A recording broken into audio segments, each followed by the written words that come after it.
बच्चों आज मैं आप लोगों को क्लास 11th के एक ऐसे टॉपिक का रिवीजन करवाने वाला हूं जिसको सिलेबस के बर्डन के चलते हुए जल्दी खत्म करा दिया जाता है और बच्चे सबसे कम कॉन्फिडेंट इसी टॉपिक के अंदर फील करते हैं। यह है बच्चों फ्लूइड मैकेनिक्स। फ्लूइड मैकेनिक्स का करीब करीब 1.5 घंटे के अंदर हम पूरा का पूरा one shot revision video cover करने वाले हैं। इसके अंदर बच्चों थ्योरी फॉर्मूलाज कवर करने के साथ साथ मैं आप लोगों को इतने क्वेश्चन करवाऊंगा कि आप जेईई मेन में ज्यादातर जो कॉन्सेप्ट पूछे जा सकते हैं वो सारे के सारे हमारे इस 1.5 घंटे के वीडियो के अंदर कवर हो जाएं। बच्चों आप लोगों को इस वीडियो को कंप्लीट करने के बाद मेरा 1500 पीवाईक्यू वाला जो पीडीएफ मैंने प्रोवाइड किया जिसके अंदर हर एक क्वेश्चन का वीडियो सॉल्यूशन का लिंक दे रखा होता है, उसमें जाके फ्लूइड मैकेनिक्स के क्वेश्चंस भी आपको लगाने हैं जिससे कि और अच्छा आप फील कर सको। चलो बच्चों शुरुआत करते हैं आज के वीडियो की और फ्लूइड मैकेनिक्स का वन शॉट कंप्लीट करते हैं। बच्चों जैसे फ्लूइड मैकेनिक्स में सबसे पहले हम फ्लूइड्स को समझते हैं। फ्लूइड्स क्या होते हैं? ऐसे सब्सटेंस जो फ्लो कर सकते हैं और उनकी खुद की कोई शेप नहीं होती बच्चों, हम उनको फ्लूइड्स बोलते हैं। एग्जांपल के तौर पे लिक्विड जितने भी होते हैं ना बच्चों, वो फ्लूइड की कैटेगरी में आते हैं। गैसेस, प्लाज्मा, ये सारे के सारे फ्लूइड के ही पार्ट होते हैं। कई सारे बच्चों को गैसेस को लेके थोड़ा सा प्रॉब्लम आता है। Yes, gases are also part of fluids. Okay बच्चों, फ्लूइड मैकेनिक्स जो है ना उसको हम दो पार्ट में पढ़ते हैं। एक पहला पार्ट होता है फ्लूइड स्टैटिक्स जिसको कई बार हाइड्रोस्टैटिक्स भी बोलते हैं, और एक होता है बच्चों फ्लूइड डायनेमिक्स जिसको हाइड्रोडायनेमिक्स भी बोलते हैं। बच्चों फ्लूइड स्टैटिक्स में हम किस टाइप के फ्लूइड की स्टडी करेंगे पहले उसके बारे में बात कर लेते हैं।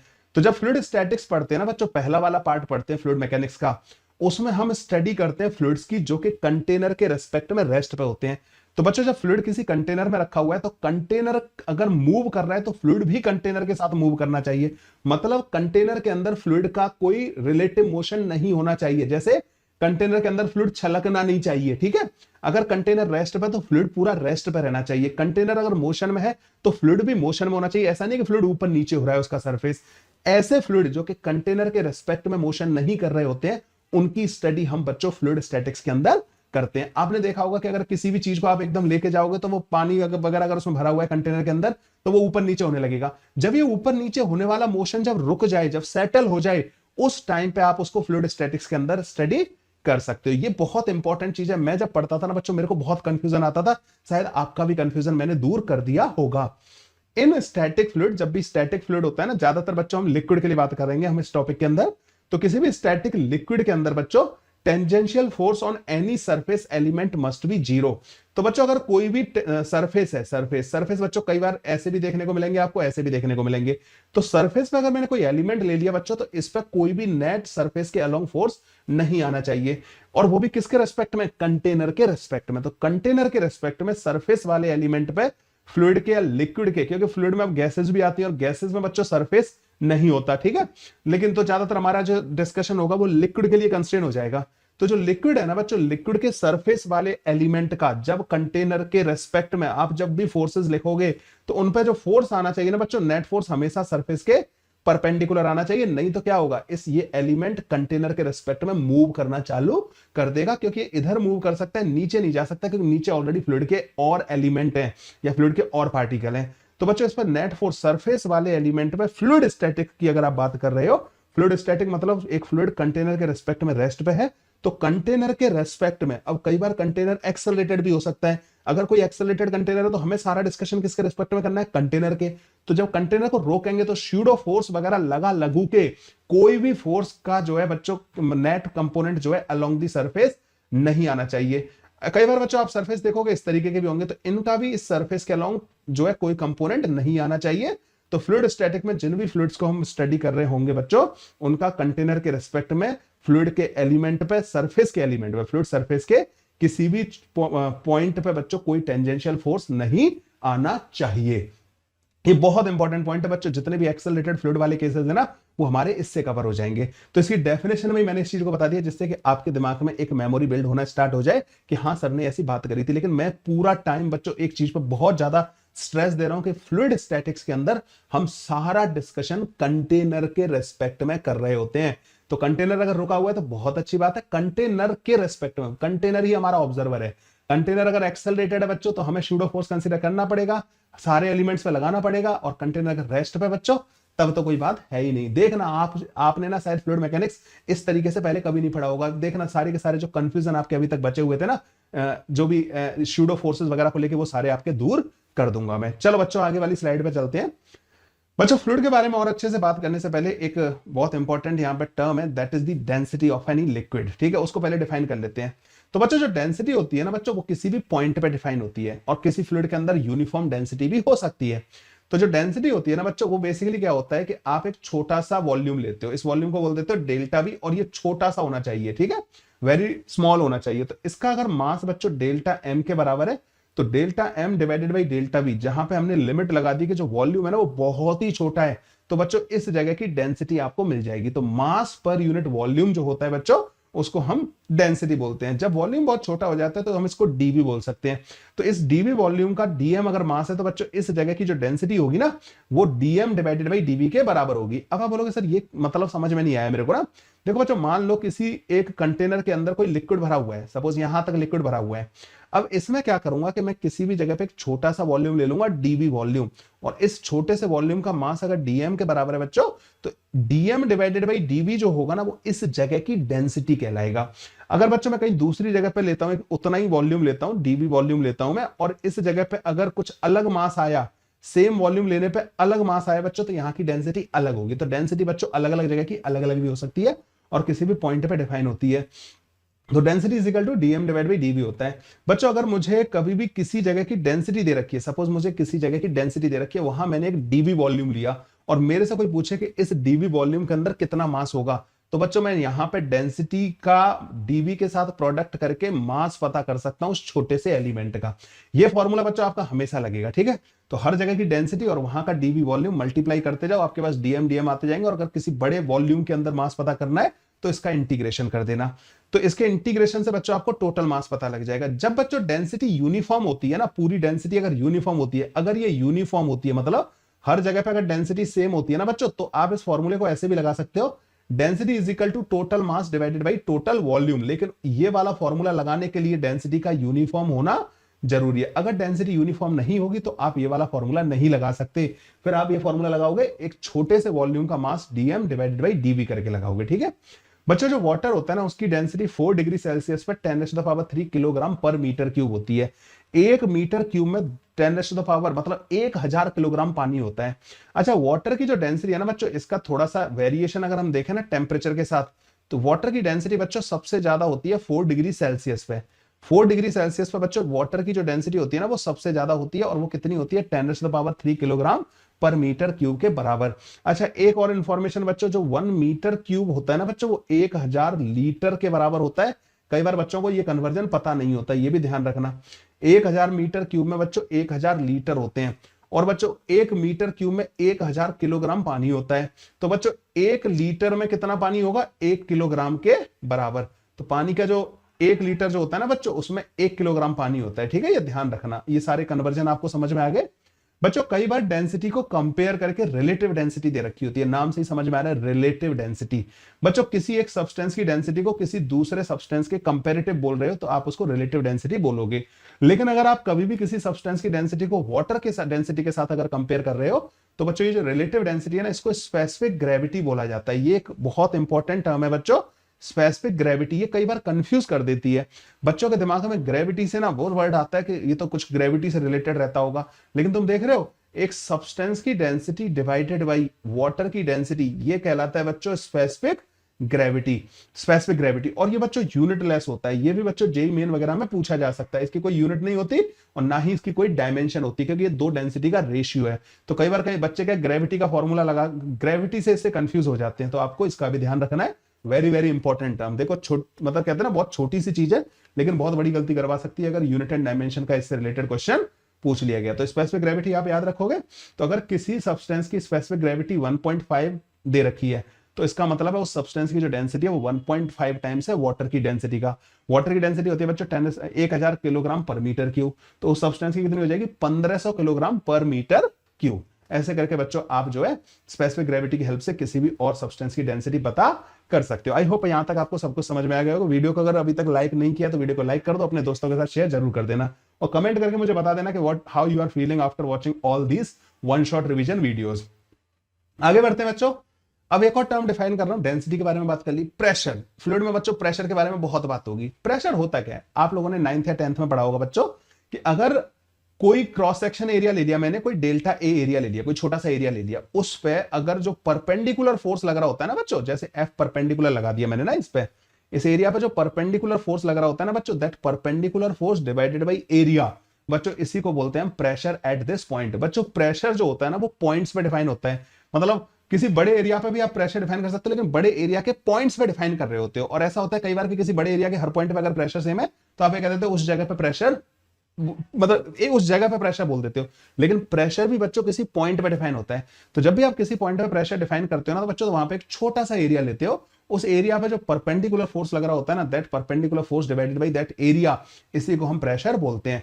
तो if perpendicular force on a small area element is F, then pressure is defined as, मतलब उस जगह पे जो प्रेशर डिफाइन होगा F divided by delta A के बराबर होगा। अगर आपको उस छोटे से एरिया पे फोर्स लिखना है और वहां का अगर आपको प्रेशर पता है तो जो फोर्स आएगा ना बच्चों, पी डेल्टा ए के बराबर आ जाएगा। जैसे बच्चों मुझे यहाँ पे प्रेशर पता करना है सपोज करो, तो मैं क्या करूंगा कि मैं यहाँ पे एक छोटा सा एरिया ले लूंगा, इस एरिया पे अगर एफ फोर्स लग रहा है, ठीक है, तो एफ डिवाइडेड बाई डेल्टा ए जो होगा ना बच्चों, इस जगह का प्रेशर कहलाएगा। दूसरा ऐसे कह सकते हो आप कि मान लो मुझे यहाँ का प्रेशर पता है और मुझे यहाँ पे एक छोटा सा एरिया दे दिया किसी ने, ये वाला एरिया दे दिया, ठीक है, डेल्टा ए एरिया मुझे किसी ने दे दिया। इस डेल्टा ए एरिया के ऊपर डेल्टा ए बहुत छोटा है और यहाँ का प्रेशर मेरे को पता है, तो बच्चों इस प्रेशर की वजह से इस डेल्टा ए पे एक परपेंडिकुलर फोर्स लग रहा होगा और वो पी डेल्टा ए के बराबर होगा। तो बच्चों अगर आपको प्रेशर दे रखा है, फोर्स पूछा है, तो बच्चों आप पी डेल्टा ए फॉर्मूला लगाओगे फोर्स फाइंड करने के लिए। और अगर आपको फोर्स दे रखा है और एरिया दे रखा है और प्रेशर पूछा है, तो आप ये वाला फॉर्मूला लगाओगे। ये देखना है कि आपको क्या गिवन और क्या पूछा है। बच्चों देखो प्रेशर जो है ना बच्चों किसी पॉइंट पे डिफाइन होता है और हर डायरेक्शन में सेम होता है। जैसे मान लो इस जगह का प्रेशर, तो इस जगह प्रेशर की कोई डायरेक्शन नहीं होती। अगर आपने एक एरिया यहाँ पे लिया तो उस एरिया पे फोर्स इधर लगा देगा, अगर आपने एरिया इधर लिया तो बच्चों यहाँ का प्रेशर इस एरिया पे इधर फोर्स लगा देगा, अगर आपने एरिया यहाँ पे लिया तो ये जो इस जगह का प्रेशर है ना वो इधर फोर्स लगा देगा, अगर आपने एरिया यहाँ पे लिया तो इधर का प्रेशर जो है इधर फोर्स लगा देगा। तो जो फोर्स लगेगा ना बच्चों, फोर्स की डायरेक्शन होती है लेकिन प्रेशर की डायरेक्शन नहीं होती। तो कई बार बच्चे ना कंफ्यूज हो जाते हैं कि प्रेशर लग रहा है मतलब इस डायरेक्शन में लग रहा है, नहीं भैया वो प्रेशर की वजह से लगने वाला फोर्स होता है। ऐसा यूनिट ऑफ द प्रेशर जो होती है ना बच्चों पास्कल होती है। अदर यूनिट बच्चों इसकी बार, एटीएम और कई बार इसको सेंटीमीटर ऑफ मर्क्यूरी कॉलम करके भी डिफाइन किया जाता है। जो पास्कल होता है ना बच्चों, न्यूटन पर मीटर स्क्वायर के बराबर होता है, ठीक है। ऐसा यूनिट जो है बच्चों 1 बार जो होता है ना वो 10⁻⁵ पास्कल के बराबर होता है और 1 एटीएम जो होता है वो बच्चों 1.01325 इंटू 10⁻⁵ पास्कल के बराबर होता है। ये दोनों यूनिट याद रखना, कई बार 1 एटीएम को भी अप्रोक्सीमेटली 10⁻⁵ पास्कल के बराबर ही यूज कर लेते हैं कैलकुलेशन की सिंप्लिसिटी के लिए, ठीक है। तो ये बच्चों प्रेशर के बारे में सारी की सारी बातें हो गई। प्रेशर को मैंने थोड़ा सा डिफाइन कर लिया। तो अगर आपको किसी भी जगह का प्रेशर पता है और उधर कोई एरिया दे रखा है तो उस पर लगने वाला परपेंडिकुलर फोर्स क्या होगा, पी इंटू दैट एरिया के बराबर, ठीक है, ओके।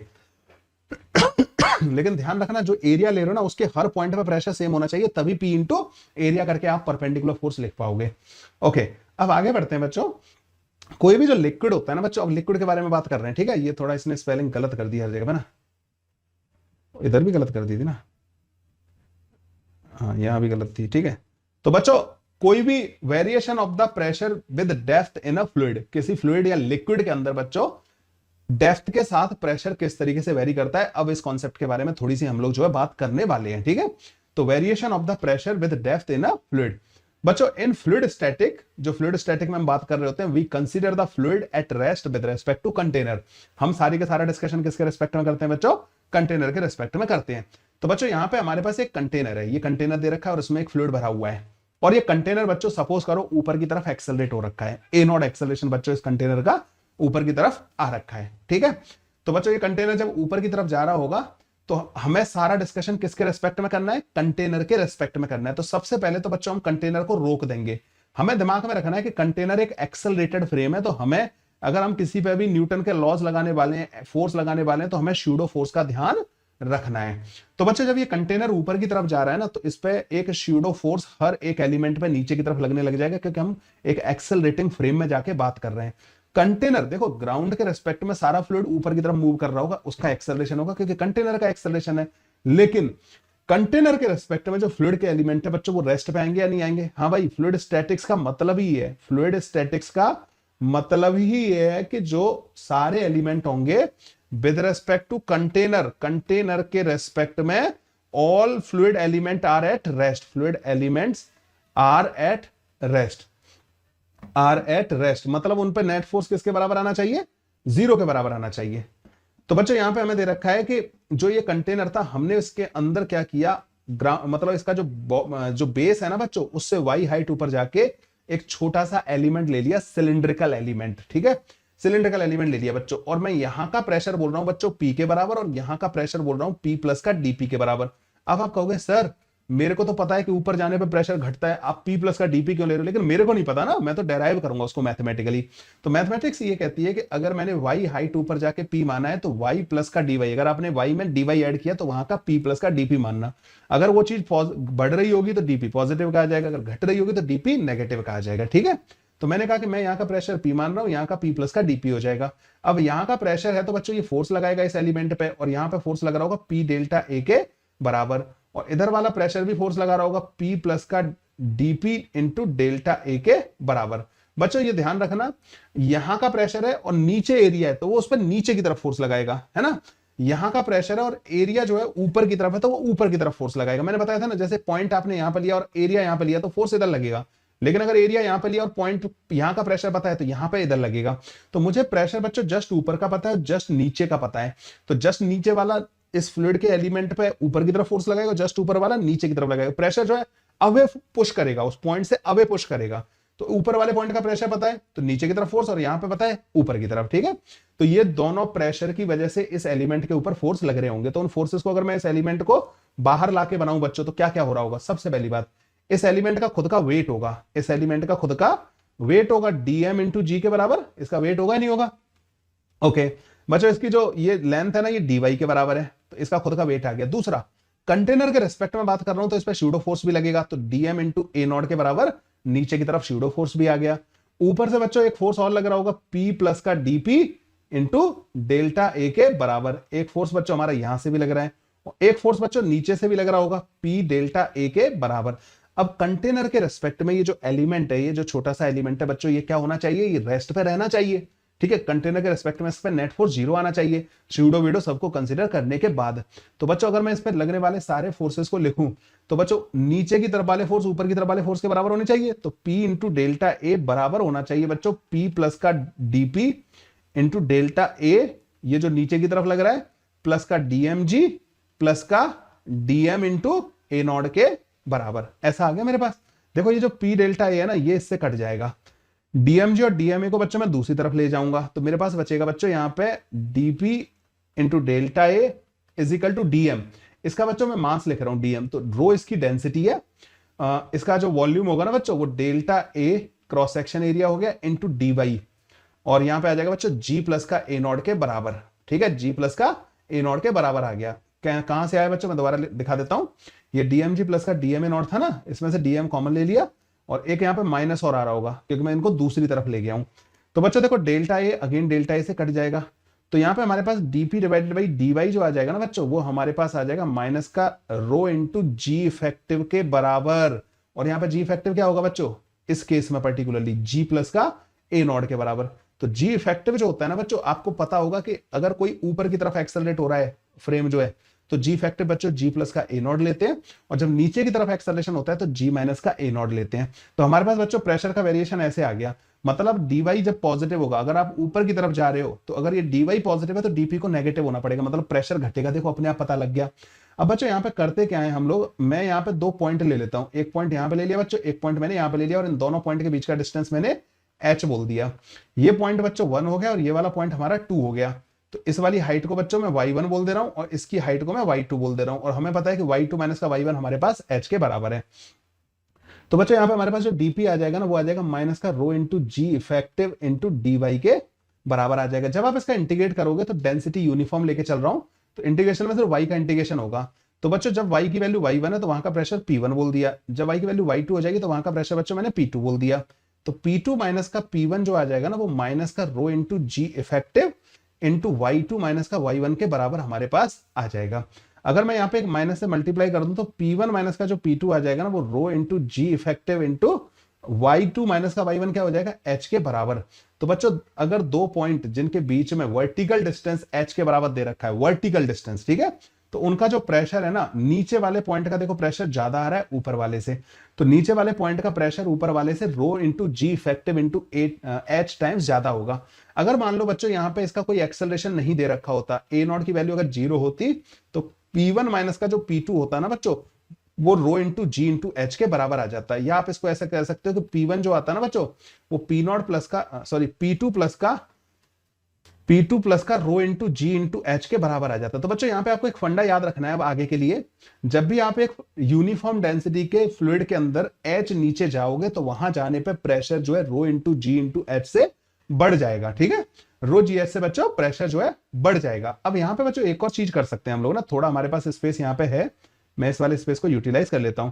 मान लो ये कोई सरफेस है, तो मैं पता है कि बच्चों सरफेस में यहाँ का जो प्रेशर होता है वो एटमॉस्फेरिक प्रेशर होता है P नॉट। अगर आप एक लिक्विड के अंदर H नीचे चले गए, ठीक है, H नीचे चले गए, तो यहाँ का जो प्रेशर होगा ना बच्चों, वो P नॉट प्लस का रो इंटू जी इंटू एच के बराबर होगा। बच्चों ये जो पूरा प्रेशर होता है ना, इसको बोलते हैं हम एब्सोल्यूट प्रेशर। इसको क्या बोलते हैं? एब्सोल्यूट प्रेशर बोलते हैं। और बच्चों ये जो रो जी एच होता है ना, जो एटमॉस्फेरिक प्रेशर से ऊपर वाला जो प्रेशर होता है, रो इंटू जी इंटू एच जो होता है बच्चों, हम इसको बोलते हैं, रो जी एच को बोलते हैं गेज प्रेशर। ठीक है, ये कई बार कुछ पूछा जाए तो इसका ध्यान रखना, गेज प्रेशर बोलते हैं बच्चों इसको ना। तो किसी भी जगह का जो टोटल प्रेशर होता है इंक्लूडिंग द सराउंडिंग प्रेशर को इंक्लूड करते हुए बच्चों, उसे हम एब्सोल्यूट प्रेशर बोलते हैं। और जो सराउंडिंग प्रेशर से ऊपर जो एक्स्ट्रा प्रेशर होता है उसको हम गेज प्रेशर बोलते हैं। तो ये बच्चों अगर कभी कंफ्यूजन आए तो इसको ध्यान रखना। तो बच्चों किसी भी फ्लूइड में अगर सरफेस पे ऊपर बच्चों एटमॉस्फेरिक प्रेशर है, ठीक है। अच्छा, एटमॉस्फेरिक प्रेशर भी बच्चों किस वजह से, जो एटमॉस्फेयर में जो गैसेस है ना यहाँ पे, उन गैसेस के में भी ऊपर से वैक्यूम में, जब ऊपर बाहर चले जाओगे वैक्यूम में जहां गैसेस नहीं है, वहां का प्रेशर 0 माने तो हम नीचे चलते आ रहे हैं, इसलिए बच्चों एटमॉस्फेयर का प्रेशर आता है उन गैसेस की वजह से। लेकिन उनकी डेंसिटी यूनिफॉर्म नहीं होती, तो हम रो जी एच वाला फॉर्मूला वहां नहीं लगा सकते, ध्यान रखना। तो जो हमारी बॉडी है ना, हमारी बॉडी पे कंटिन्यूसली एक फोर्स, दबाव फील होता है हमें गैसेस की वजह से। हम एक तरीके से ऐसे समझो जैसे कि बस वो गैसेस की डेंसिटी इतनी कम है इसलिए हमें वो थोड़ा प्रॉब्लम क्रिएट नहीं करती। नहीं, हम एक मान के चलो एक फ्लूइड के अंदर रह रहे हैं, तो फ्लूइड हमें चारों तरफ से प्रेस करके रखता है और उसी को हम एटमॉस्फेरिक प्रेशर बोलते हैं। और उसकी वैल्यू फाइंड करना भी हम सीखेंगे। लेकिन क्या आप लोगों को यह समझ में आ गया कि किसी भी यूनिफॉर्म डेंसिटी के फ्लूइड के अंदर आप H नीचे जाओगे तो उस जगह का प्रेशर पहली वाली जगह से रो जी एच ज्यादा होगा। ओके, चलो आगे बढ़ते हैं बच्चों। और अगर एक्सेलरेट हो रखा है बच्चों, कंटेनर अगर ऊपर की तरफ एक्सेलरेट हो रखा है तो रो इंटू जी प्लस का ए नॉट इंटू एच के बराबर प्रेशर बढ़ेगा। अगर कंटेनर नीचे एक्सेलरेट हो रखा है तो रो इंटू जी माइनस का ए नॉट इंटू एच के बराबर प्रेशर बढ़ेगा। तो ऊपर वाले केस में जी प्लस ए नॉट हो जाएगा और नीचे वाले केस में बच्चों जी माइनस का ए नॉट हो जाएगा। स्यूडो फोर्स देख लेना, स्यूडो फोर्स अगर एमजी की डायरेक्शन में लग रहा है तो जी प्लस का ए नॉट, और स्यूडो फोर्स अगर एमजी का अपोजिट लग रहा है तो जी माइनस का ए नॉट। स्यूडो फोर्स क्यों लगा रहे हैं? क्योंकि हमें कंटेनर के रेस्पेक्ट में जाके बात करनी है। तो कंटेनर को जब रोकोगे तो किसी भी एलिमेंट पे स्यूडो फोर्स कंटेनर के एक्सेलरेशन के अपोजिट लगा दोगे। ठीक है, तो ये तो बच्चों वर्टिकल डायरेक्शन में जाने पे किस तरीके से, जो वर्टिकल डायरेक्शन में जाने पे किस तरीके से प्रेशर में वेरिएशन आएगा, इसके बारे में बात हम लोगों ने कर ली। बच्चों अब यहाँ पे क्वेश्चन करते हैं, the depth of an ocean is 2700 meter, the compressibility of the water is 45.4 into 10 to the power minus का 11 पर pascal, and the density of the water is 10 to the power 3 kilogram per meter cube. What fractional compression of the water will be obtained at the bottom of the ocean? आपको पता होना चाहिए बच्चों, elasticity वाले part में हम लोग एक चीज पढ़ते हैं कि मान लो किसी बॉडी का वॉल्यूम V के बराबर है और यहाँ का प्रेशर बच्चों P के बराबर था। जब आप प्रेशर को बढ़ा देते हो, P प्लस का डेल्टा P कर देते हो, तो बच्चों इसका जो वॉल्यूम है ना बच्चों घट जाता है, वो V माइनस का डेल्टा V हो जाता है। बच्चों ये जो प्रेशर का जो चेंज आया ना बच्चों, इसमें और इस वॉल्यूम के चेंज में एक रिलेशन होता है। ये जो डेल्टा P होता है ना बच्चों, ये माइनस का beta times delta V divided by V होता है। ये बच्चों वॉल्यूमेट्रिक स्ट्रेन कहते हैं और इसको बल्क मॉड्यूलस कहते हैं। बल्क मॉड्यूलस जो होता है ना, वो 1 अपॉन कंप्रेसिबिलिटी होता है, जो यहाँ पे हमें दे रखी है। तो कंप्रेसिबिलिटी क्या दे रखी है बच्चों हमें? ये दे रखी है। तो इसका इनवर्स जो हमारे पास बल्क मॉड्यूलस के बराबर आ जाएगा। बच्चों होता क्या है कि अगर वही वाटर जो है ना ऊपर होता तो वहां पे प्रेशर होता कितना? P नॉट के बराबर एटमॉस्फेयर प्रेशर होता। अब वो वाटर जब इसके अंदर, ओशियन के अंदर 2700 मीटर नीचे चला गया तो वहां पे प्रेशर ज्यादा हो गया है, जिस वजह से प्रेशर ज्यादा होने से जो वाटर का भी वॉल्यूम क्या हो जाएगा? कंप्रेस हो जाएगा। तो कंप्रेस जो हुआ होगा ना बच्चों, इन्होंने हमें पूछा है कि कितना फ्रैक्शन इसका कंप्रेस हुआ होगा, हमें डेल्टा V अपॉन V की वैल्यू पूछी है। तो डेल्टा V अपॉन V जो आएगा ना बच्चों, वो delta P divided by beta के बराबर आएगा। अच्छा, 1 अपॉन बीटा जो कंप्रेसिबिलिटी हो जाएगा, तो कंप्रेसिबिलिटी को अगर मैं K से रिप्रेजेंट कर दूं तो K इंटू डेल्टा P के बराबर आ जाएगा, वॉल्यूमेट्रिक चेंज। ठीक है, तो के की वैल्यू बच्चों यहाँ पे 45.4 इंटू 10⁻⁻11 दे रखी है। डेल्टा पी बच्चों रो जो कि 10⁻³ इंटू जी इंटू एच जो कि 2700 मीटर के बराबर है। जब बच्चों मैं इसको 2 जीरो उड़ा दूंगा, ये उड़ा दूंगा, 6 उड़ा देंगे हमें यहाँ पे, तो 10⁻⁻5 बचेगा। अब बच्चों इनको मल्टीप्लाई कर लो, तो ये 27 बचा, तो 4 सत्ते 28, 4 दूनी 8 हो तो 10, तो यहाँ पर 10 और बच रहा होगा ना, और 5 सत्ते 35 और 5 दूनी 10 और 3 13, तो यहाँ पे 5 आ रहा होगा, फिर 4/14 बच जाएगा, और 4 सत्ते 28, 4 दूनी 8 और 2 10। ठीक है, तो ये आ रहा होगा बच्चों हमारे पास 12 2 1 इतना। तो यहाँ पे बच्चों अगर मैं इसको डेसिमल लगा दूं यहाँ पे, या थोड़ा इधर ले जाऊं इसको, तो 1.22 इंटू 10⁻⁻2 के बराबर आ रहा होगा। ठीक है, ये बी ऑप्शन बच्चों हमारा करेक्ट ऑप्शन आ जाएगा। तो इसमें मैं चाहता था, जानबूझ के बच्चों मैंने इसमें एक एक्स्ट्रा कॉन्सेप्ट कवर किया है कंप्रेसिबिलिटी का, ताकि मैं इसका भी आप लोगों को रिवीजन करवा सकूं। ओके, मेरे ख्याल से आपको ये वाला पार्ट भी समझ में आ गया होगा, और ये वाला पार्ट ध्यान से सुनना। तो कोई भी बच्चा जो वाटर होता है ना, इसीलिए बच्चा होता है नीचे वाला जो वाटर होता है ना, वो भी कंप्रेस हो जाता है खुद। क्यों? क्योंकि उस पर भी तो प्रेशर, तो उस पर भी फोर्स लगाएगा ना चारों तरफ से, और प्रेशर तो हमें पता है कि प्रेशर के जिधर आप एरिया कंसीडर करोगे उसी को उधर की तरफ ही प्रेस कर रहा होगा। ठीक है, चलो भाई अगले क्वेश्चन पे, अगले उस कॉन्सेप्ट पे आते हैं बच्चों। इसका नाम है टॉरिसेली एक्सपेरिमेंट, और इसे बैरोमीटर का भी एक्सपेरिमेंट बोलते हैं। मतलब ना बैरोमीटर जो होता है ना, ये एक डिवाइस होती है बच्चों ना। ये डिवाइस क्या करती है हमारा, barometer is a device which is used to measure the atmospheric pressure. जो एटमॉस्फेरिक प्रेशर है ना बच्चों, उसको मेजर करने में मदद करती है। बच्चों मैंने एक थोड़ा सा ये पार्ट जो है ना थोड़ा पहले आ गया, मैं आपको एक चीज बताना चाहता हूं। जब भी हम वर्टिकल डाउनवर्ड जाते हैं बच्चों ना किसी लिक्विड के अंदर, तो प्रेशर बढ़ता है रो जी एच से। अगर लिक्विड का हॉरिजॉन्टल कोई एक्सेलरेशन नहीं है, तो हॉरिजॉन्टल लेवल पे, किसी एक हॉरिजॉन्टल लेवल पे जो प्रेशर होता है ना बच्चों, वो कांस्टेंट रहता है, मतलब चेंज नहीं होता। अगर कंटेनर का हॉरिजॉन्टल डायरेक्शन में कोई एक्सेलरेशन नहीं है, कंटेनर का अगर हॉरिजॉन्टल डायरेक्शन में कोई एक्सेलरेशन नहीं है, तो हॉरिजॉन्टल लेवल पे, किसी एक हॉरिजॉन्टल लेवल पे प्रेशर सेम रहता है। नीचे जाने पे प्रेशर चेंज होगा, ऊपर जाने पे प्रेशर चेंज होगा, लेकिन हॉरिजॉन्टल डायरेक्शन में मूव करने पे प्रेशर चेंज नहीं होगा, अगर कंटेनर हॉरिजॉन्टली एक्सेलरेट नहीं हो रखा है तो barometer is a device used to measure the atmospheric pressure. Barometer में क्या होता है बच्चों, एक कंटेनर के अंदर मर्क्यूरी फिल कर रखा होता है हम लोगों ने। ठीक है, यहाँ पे हमें दिख रहा है, यहाँ पे हमने मर्क्यूरी बच्चों फिल कर रखा है। अब इस मर्करी में बच्चों एक ट्यूब हम उल्टा करके डिप कराते हैं। पहले उस ट्यूब में भी पूरा मर्करी फिल कर लेते हैं और उसको उल्टा करके डिप कराते हैं। ध्यान यहाँ पे ये रखना है कि जब उल्टा करके इसको डिप कराओ ना, तो ये जो मर्क्यूरी है ना इसके अंदर ट्यूब के अंदर, ये अपने वेट की वजह से नीचे आना चाहेगा। तो कई बार अगर एयर बबल आपने अलाउ कर दिया, एयर बबल ऊपर जाना चाहेंगे तभी नीचे आएगा। ठीक है, आप लोगों ने देखा भी, ये चीज एक्सपीरियंस भी कर रखी होगी।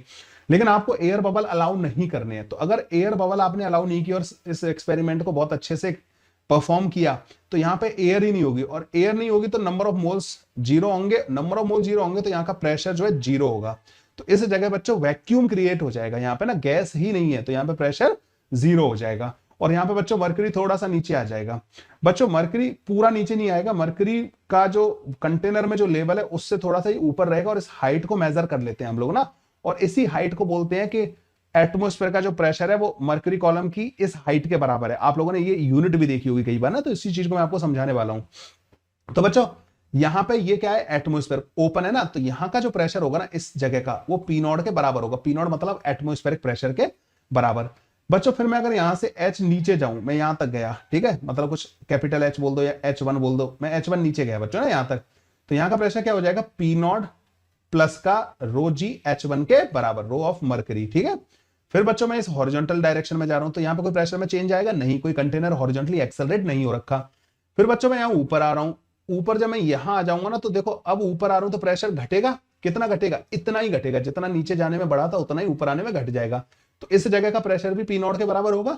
तो आप डायरेक्ट भी बोल सकते थे कि अगर इस जगह से उस जगह तक पहुंचने का कोई रास्ता है लिक्विड के अंदर से, तो इस जगह का और इस जगह का प्रेशर सेम होगा। ठीक है, तो यहाँ का बच्चों प्रेशर पी नॉट हो जाएगा, और यहाँ का प्रेशर कितना है, जीरो के बराबर। तो अगर मैं यहाँ का प्रेशर लिखूं, ठीक है, यहां का अगर मैं प्रेशर लिखूं जो कि जीरो के बराबर है, और क्या मैं इसको ऐसे लिख सकता हूं कि जीरो, देखो यहां का प्रेशर जीरो के बराबर है, तो जीरो प्लस का मैं नीचे जाऊं rho of mercury into ji into H, क्या ये इस जगह के प्रेशर के बराबर होने चाहिए, पी नॉट के। आप बोलोगे हाँ सर ये पी नॉट के बराबर होने चाहिए। तो जो पी नॉट आ जाता है ना बच्चों, वो rho of mercury into ji into H के बराबर आ जाता है। तो बच्चों मर्करी की डेंसिटी आपको पता है, जी की वैल्यू आपको पता है, और एच आप मेजर कर लेते हो। एच की जो वैल्यू आती है ना बच्चों, वो 76 सेंटीमीटर के बराबर आती है। मतलब ये हुआ कि मरकरी कॉलम का जो 76 सेंटीमीटर का जो कॉलम होता है ना, मरकरी का जो 76 सेंटीमीटर का जो हाइट आता है मरकरी के अंदर, उसमें उतना ही प्रेशर डिफरेंस आता है जितना एटमॉस्फेयर का प्रेशर होता है। ठीक है, तो मरकरी का जो, तो इसलिए बच्चों कई बार हम बोल देते हैं कि प्रेशर की एक यूनिट और बोल देते हैं कि जैसे इस वाले प्रेशर को आप कैसे कह सकते हो, एटमॉस्फेयर प्रेशर को आप बोल सकते हो कि atmosphere pressure is equal to 76 centimeter of mercury column. मतलब मरकरी का जो कॉलम है उसकी 76 सेंटीमीटर जो हाइट है ना, उसकी वजह से जो प्रेशर में चेंज आएगा वो एटमॉस्फेयर प्रेशर के बराबर होगा। और बच्चों यहाँ पे हमें पता है रो ऑफ मरकरी, मरकरी की डेंसिटी 13.6 इंटू 10⁻³ किलोग्राम पर मीटर क्यूब के बराबर होती है।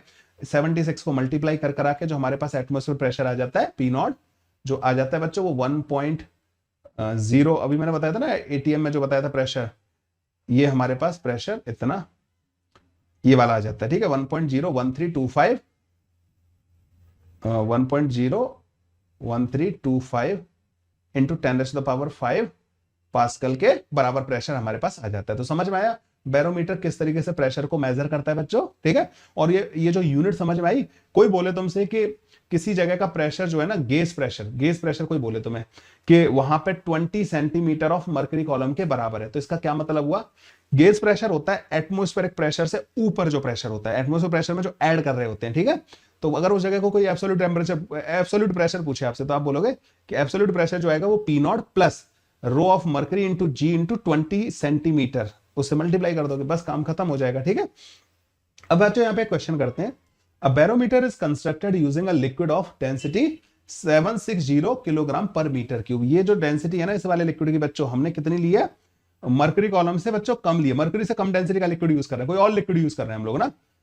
What would be the height of the liquid column when a mercury barometer reads 76 centimetre. तो बच्चों एक जगह आपने क्या लिया है, एक जगह आपने मरकरी लिया है और उसको आपने ऐसे करके उल्टा करके डिप कर दिया। ठीक है, और यहां पे वो मरकरी का हाइट कुछ आ रहा होगा 76 सेंटीमीटर के बराबर।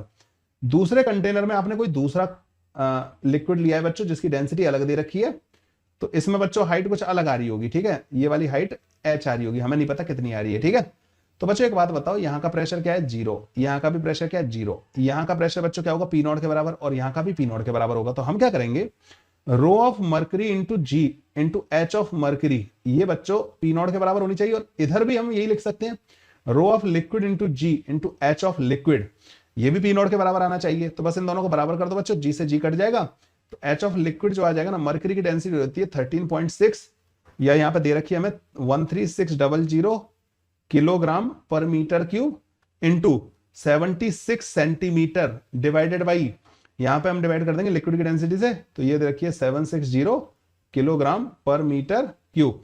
इससे बच्चों ये कट जाएगा और इससे बच्चों ये भी कट जाएगा, तो हमारे पास बच्चों कितना आ जाएगा 13.6 मीटर के बराबर आ जाएगा। ठीक है, 13.6 मीटर आएगा बच्चों। इसलिए बच्चों मरकरी को ज्यादा यूज किया जाता है। 76 सेंटीमीटर बच्चों फिर भी 1 मीटर से छोटी हाइट हो गई। अगर आपने वाटर यूज कर लिया, वाटर की डेंसिटी तो मरकरी की डेंसिटी से 13.6 गुना छोटी होती है, तो उसकी जो हाइट आएगी ना बच्चों 13.6 गुना ज्यादा आएगी, करीब करीब 10 मीटर के बराबर आएगी। किसकी हाइट, वाटर की हाइट। वाटर इससे ज्यादा डेंसिटी का होता है ना, वाटर की डेंसिटी क्या होती है 1000 किलोग्राम पर मीटर क्यूब के बराबर, तो उसकी हाइट 10 मीटर के करीब आएगी। 10 मीटर का कॉलम बनाना मतलब काफी इम्प्रैक्टिकल हो जाएगा, इसलिए मरकरी यूज किया जाता है, इसकी डेंसिटी अच्छी खासी हाई होती है।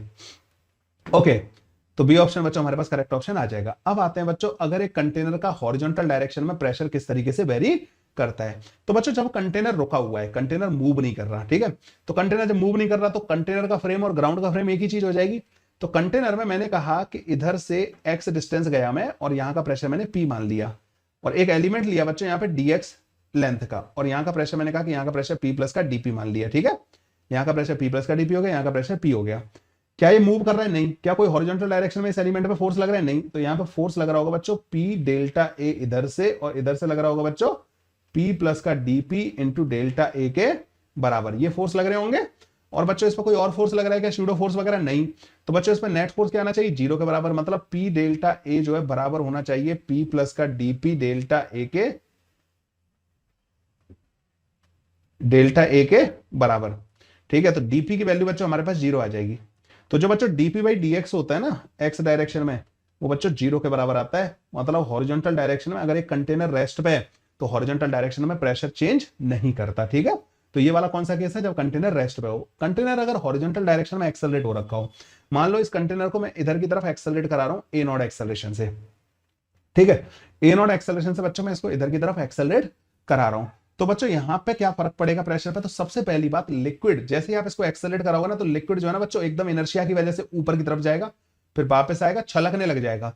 तो बच्चों वो जब छलकना बंद हो जाएगा ना, तो लिक्विड का सरफेस ऐसे सेट हो जाएगा, ऐसे एडजस्ट हो जाएगा। इसके पीछे भी रीजन है, क्या रीजन है वो सारी बातें हम लोग करेंगे, लेकिन उससे पहले बच्चों मैं क्या बताने वाला हूं आपको। हमें कई बार ये एंगल पूछा होता है कि ये एंगल कितना होगा, थीटा, जिस पे लिक्विड का सरफेस इंक्लाइन हो जाएगा, और हमें प्रेशर के वेरिएशन के बारे में भी बात करनी है। तो बच्चों सबसे पहले मुझे ये एक बात पता है कि सबसे पहले मुझे कंटेनर के रेस्पेक्ट में बात करनी होती है, और विद रेस्पेक्ट टू कंटेनर सारी चीजें क्या होनी चाहिए, रुकी हुई होनी चाहिए। तो जब मैं कंटेनर के रेस्पेक्ट में बात करूंगा, और मैंने यहाँ पे एक फ्लूइड का एलिमेंट ले लिया, यहाँ पे एक फ्लूइड का सिलिंड्रिकल एलिमेंट ले लिया जिसकी लेंथ dx के बराबर है। तो बच्चों सपोज करो मैं इधर से, जिधर एक्सेलरेशन है ना उधर वाली डायरेक्शन से दूसरी तरफ जा रहा हूं, इधर की तरफ जा रहा हूं x डिस्टेंस पे, और ये बच्चों हमारे पास dx के बराबर आ गया। तो यहां का प्रेशर बच्चों मैं p बोल रहा हूं, और यहां का प्रेशर बच्चों मैं p प्लस का dp बोल रहा हूं। तो बच्चों यहां का जो प्रेशर आएगा, यहां पे जो फोर्स आएगा ना वो p डेल्टा a के बराबर आएगा, और यहां पे जो फोर्स आएगा ना वो p प्लस का डेल्टा p इंटू, मतलब p प्लस का dp इंटू डेल्टा a के बराबर आ जाएगा। और बच्चों क्योंकि कंटेनर को मैंने रोक दिया है, तो यहां पे एक सूडो फोर्स और लगेगा पीछे की तरफ, dm इंटू ए नॉट के बराबर। तो dm इंटू ए नॉट के बराबर बच्चों पीछे की तरफ सूडो फोर्स यहां पे लग रहा होगा। आगे मेरे पास स्पेस है, नहीं है, कोई बात नहीं, तो इसी पेज पे करना है सारा। तो बच्चों बस अब क्योंकि कंटेनर रुक गया है, कंटेनर के रेस्पेक्ट में फ्लूइड के सारे एलिमेंट रेस्ट पे होने चाहिए, मतलब ये वाला एलिमेंट भी रेस्ट होना चाहिए, नेट फोर्स 0 आना चाहिए इस पे। तो बच्चों एक बात समझ में आई कि इधर जो फोर्स लग रहा होगा ना बच्चों, p प्लस का dp इंटू डेल्टा ए, ये किधर लग रहा है बच्चों, राइट की तरफ, और जो दोनों लेफ्ट की तरफ लग रहे हैं उनसे बैलेंस होना चाहिए, डेल्टा ए प्लस का dm इंटू ए नॉट, ठीक है। इससे बच्चों ये कट जाएगा। तो बच्चों यहाँ पे जो dp आ जाएगा ना, dp into delta A, dm की वैल्यू क्या आएगी, rho delta A into dx into A not के बराबर। तो बच्चों जो dp बाई dx आएगा ना हमारे पास, dp बाई dx जो आएगा रो ए नॉट इंटू dx के रो ए नॉट के बराबर आ जाएगा। इसका मतलब ये हुआ कि जिधर मैंने x माना है ना उस डायरेक्शन में जाने पे, जब मैं dx, मतलब मैंने x किधर से माना है, इस एक्सेलरेशन के अपोजिट जा रहा हूं मैं, तो इधर मैं प्रेशर p माना और इधर dx आगे जाके p प्लस का dp माना। तो अगर dx पॉजिटिव है, मतलब मैं एक्सेलरेशन के अपोजिट जा रहा हूं, तो प्रेशर में बच्चों प्रेशर भी चेंज जो आ रहा है, dp जो आ रहा है वो भी पॉजिटिव आ रहा है। इसका मतलब ये हुआ कि एक्सेलरेशन के अपोजिट जाने पे प्रेशर बढ़ता है। तो बच्चों अगर मैं यहाँ पे 2 पॉइंट ले लूं, एक पॉइंट यहाँ पे 1 यहाँ पे ले लेता हूं और 2 यहाँ पे ले लेता हूं, तो जब x की वैल्यू 0 वहां के प्रेशर को p1 बोल रहा हूं, और x की वैल्यू जब l के बराबर है तो उस प्रेशर को मैं p2 बोलूं। तो बच्चों यहाँ पे जब मैं इंटीग्रेट करूंगा ना इसको, इस वाले पार्ट को मैं यहाँ पे सॉल्व कर रहा हूं, तो dp बच्चों मेरे पास इधर आ जाएगा, ये आ जाएगा रो ए नॉट इंटू dx के बराबर। तो जब मैं इसको इंटीग्रेट करूंगा कि जब x की वैल्यू 0 है तो वहां प्रेशर p1 है, x की वैल्यू जब l हो गई तो वहां का प्रेशर p2 हो गया। तो बच्चों मेरे पास आएगा फॉर्मूला निकल के p2 माइनस का p1 is equal to rho A not into L के बराबर। इसका मतलब ये हो गया कि एक्सेलरेशन के अपोजिट अगर मैं l डिस्टेंस जाऊंगा, एक्सेलरेशन के अपोजिट l डिस्टेंस जाऊंगा, तो वहां का प्रेशर बढ़ जाएगा कितना, रो ए नॉट इंटू एल के बराबर। तो जब भी हॉरिजॉन्टल एक्सेलरेशन होगा बच्चों, तो इस तरीके से हमारे पास p2 माइनस का p1 हम हॉरिजॉन्टल लेवल पे पता कर सकते हैं। अब बच्चों मुझे ये एंगल थीटा पता करना है, यहाँ पे सरफेस ऐसा हो जाएगा। देखो एक बात बताओ, यहाँ का प्रेशर कितना होगा, पी नॉट के बराबर, यहाँ पे एयर के साथ इसका कॉन्टैक्ट है। बच्चों एक्सेलरेशन के जब तुम अपोजिट जाओगे तो यहाँ का प्रेशर कितना होगा, इस जगह का पी नॉट प्लस का रो A not into L not के बराबर, मतलब जो भी एल दे रखा है सपोज। और यहाँ का प्रेशर बच्चों मैं ऊपर से भी तो लिख सकता हूँ, यहाँ का प्रेशर कितना होगा, पी नॉट के बराबर, मैं एच नीचे आ रहा हूँ तो यहाँ का प्रेशर ऐसे भी तो लिख सकता हूँ, पी नॉट प्लस का रो जी एच के बराबर भी होगा। तो बच्चों पी नॉट से पी नॉट कट जाएगा यहाँ पे, तो यहाँ पे मेरे पास बनेगा A not into L is equal to G H के बराबर। तो जो टेन थीटा है ना बच्चों, टेन थीटा, इसमें tan theta H upon L के बराबर होगा, तो एच अपॉन एल बोले तो A not divided by G के बराबर। तो ये जो थीटा है ना बच्चों, ये हॉरिजॉन्टल एक्सेलरेशन पर डिपेंड करेगा। अगर हॉरिजॉन्टल एक्सेलरेशन 0 होगा तो थीटा भी 0 होगा और ये सरफेस फ्लैट होगा। जितना ज्यादा हॉरिजॉन्टल एक्सेलरेशन आता जाएगा, सरफेस बच्चों उतना ही ज्यादा ऊपर की तरफ जाता जाएगा, उसका स्लोप उतना ही बढ़ता चला जाएगा। बच्चों इसको करने का एक और तरीका है, वो दूसरा तरीका क्या है, आप ये कह सकते हो कि जब मैं कंटेनर के रेस्पेक्ट में बात कर रहा हूं, विद रेस्पेक्ट टू कंटेनर जब मैं बात कर रहा हूं, तो फ्लूइड के सरफेस का एलिमेंट जो होता है उसका नेट फोर्स सरफेस के परपेंडिकुलर आना चाहिए। तो आप इस सरफेस का यहां पे एक एलिमेंट लेना, उस पर फोर्स लिखना है, एक तो डीएमजी आएगा, लेकिन मैं कंटेनर के रेस्पेक्ट में बात कर रहा हूं तो एक शूडो भी लगाना पड़ेगा, डीएम ए नॉट, ठीक है। और ये एंगल बच्चों में थीटा के बराबर दे रखा है। तो हमें पता है कि फ्लूइड के कंटेनर के रेस्पेक्ट में फ्लूइड के सरफेस वाले किसी भी एलिमेंट पे अलोंग दी सरफेस फोर्स नहीं आना चाहिए, तो ये थीटा हो गया। तो बच्चों डीएम ए नॉट का इधर कंपोनेंट आएगा DM A not cos theta, और डीएमजी का कंपोनेंट इधर आएगा डीएमजी साइन थीटा। ठीक है, ये ऐसे करके कंपोनेंट कर लेंगे हम इन दोनों के ना, तो इसका कंपोनेंट इधर, इसका कंपोनेंट इधर। तो बच्चों net tangential force along the surface 0 आना चाहिए, तो यहां पे हमारे पास DM A not cos theta बराबर आ जाएगा डीएम जी साइन थीटा के बराबर। तो टेन थीटा की वैल्यू आ जाएगी हमारे पास ए नॉट डिवाइडेड बाई जी के बराबर। लो जी, टेन थीटा बच्चों अगेन तो हमारे पास ए नॉट बाई जी के बराबर आ गया। तो टेन थीटा बच्चों दो तरीके से फाइंड कर सकते हैं। एक तो हमें पता है कि एक्सेलरेशन के अपोजिट जाने पे प्रेशर बढ़ता है और ऊपर से नीचे जाने पे बढ़ता है, तो इस जगह का प्रेशर दो तरफ से लिख लो। प्रेशर हर डायरेक्शन में सेम होता है, तो इधर से लिखूं या इधर से लिखूं बात तो एक ही है, उस जगह का प्रेशर सेम आना चाहिए। तो वहां से एच और एल में रिलेशन आ जाएगा, ten theta H upon L के बराबर है। या दूसरा बच्चों फ्लूइड के सरफेस में कोई एलिमेंट ले लो, उस पर नेट फोर्स टेंजेंशियल डायरेक्शन में 0 कर दो कंटेनर के रिस्पेक्ट में, और ऐसे करके बच्चों हमारा ये भी सॉल्व हो जाएगा। आगे बढ़ते हैं बच्चों। ऐसे यू शेप की जो ट्यूब वगैरह वाले क्वेश्चन काफी आते हैं हमारे पास ना यहाँ पे। तो यहाँ पे बच्चों दे रखा है इन अ यू ट्यूब, अब ये यूट्यूब मतलब वो यूट्यूब नहीं है, ठीक है, यू शेप की ट्यूब है, ठीक है। As shown in the figure water and oil are in the left side and the right side. तो बच्चों वाटर किधर है, लेफ्ट साइड में, और राइट साइड में क्या है बच्चों, ऑयल है, ठीक है, of tube respectively. The height from the bottom of water and oil column are 15 centimeter and 20 centimeter. Then the density of the oil बतानी है आपको, ठीक है। ये बच्चों ऑयल हो गया और इधर बच्चों वाटर हो गया, ये हमारा इधर वाटर हो गया। देखो बच्चों यहां पे ये ओपन है तो यहां का प्रेशर पी नॉट होगा, और ओपन तो ये भी है तो यहां का प्रेशर भी पी नॉट होगा। अगर मैं नीचे जाऊं 15 सेंटीमीटर तो यहां का प्रेशर कितना हो जाएगा, पी नॉट प्लस का rho of water G into H, H हो जाएगा बच्चों 0.15 के बराबर।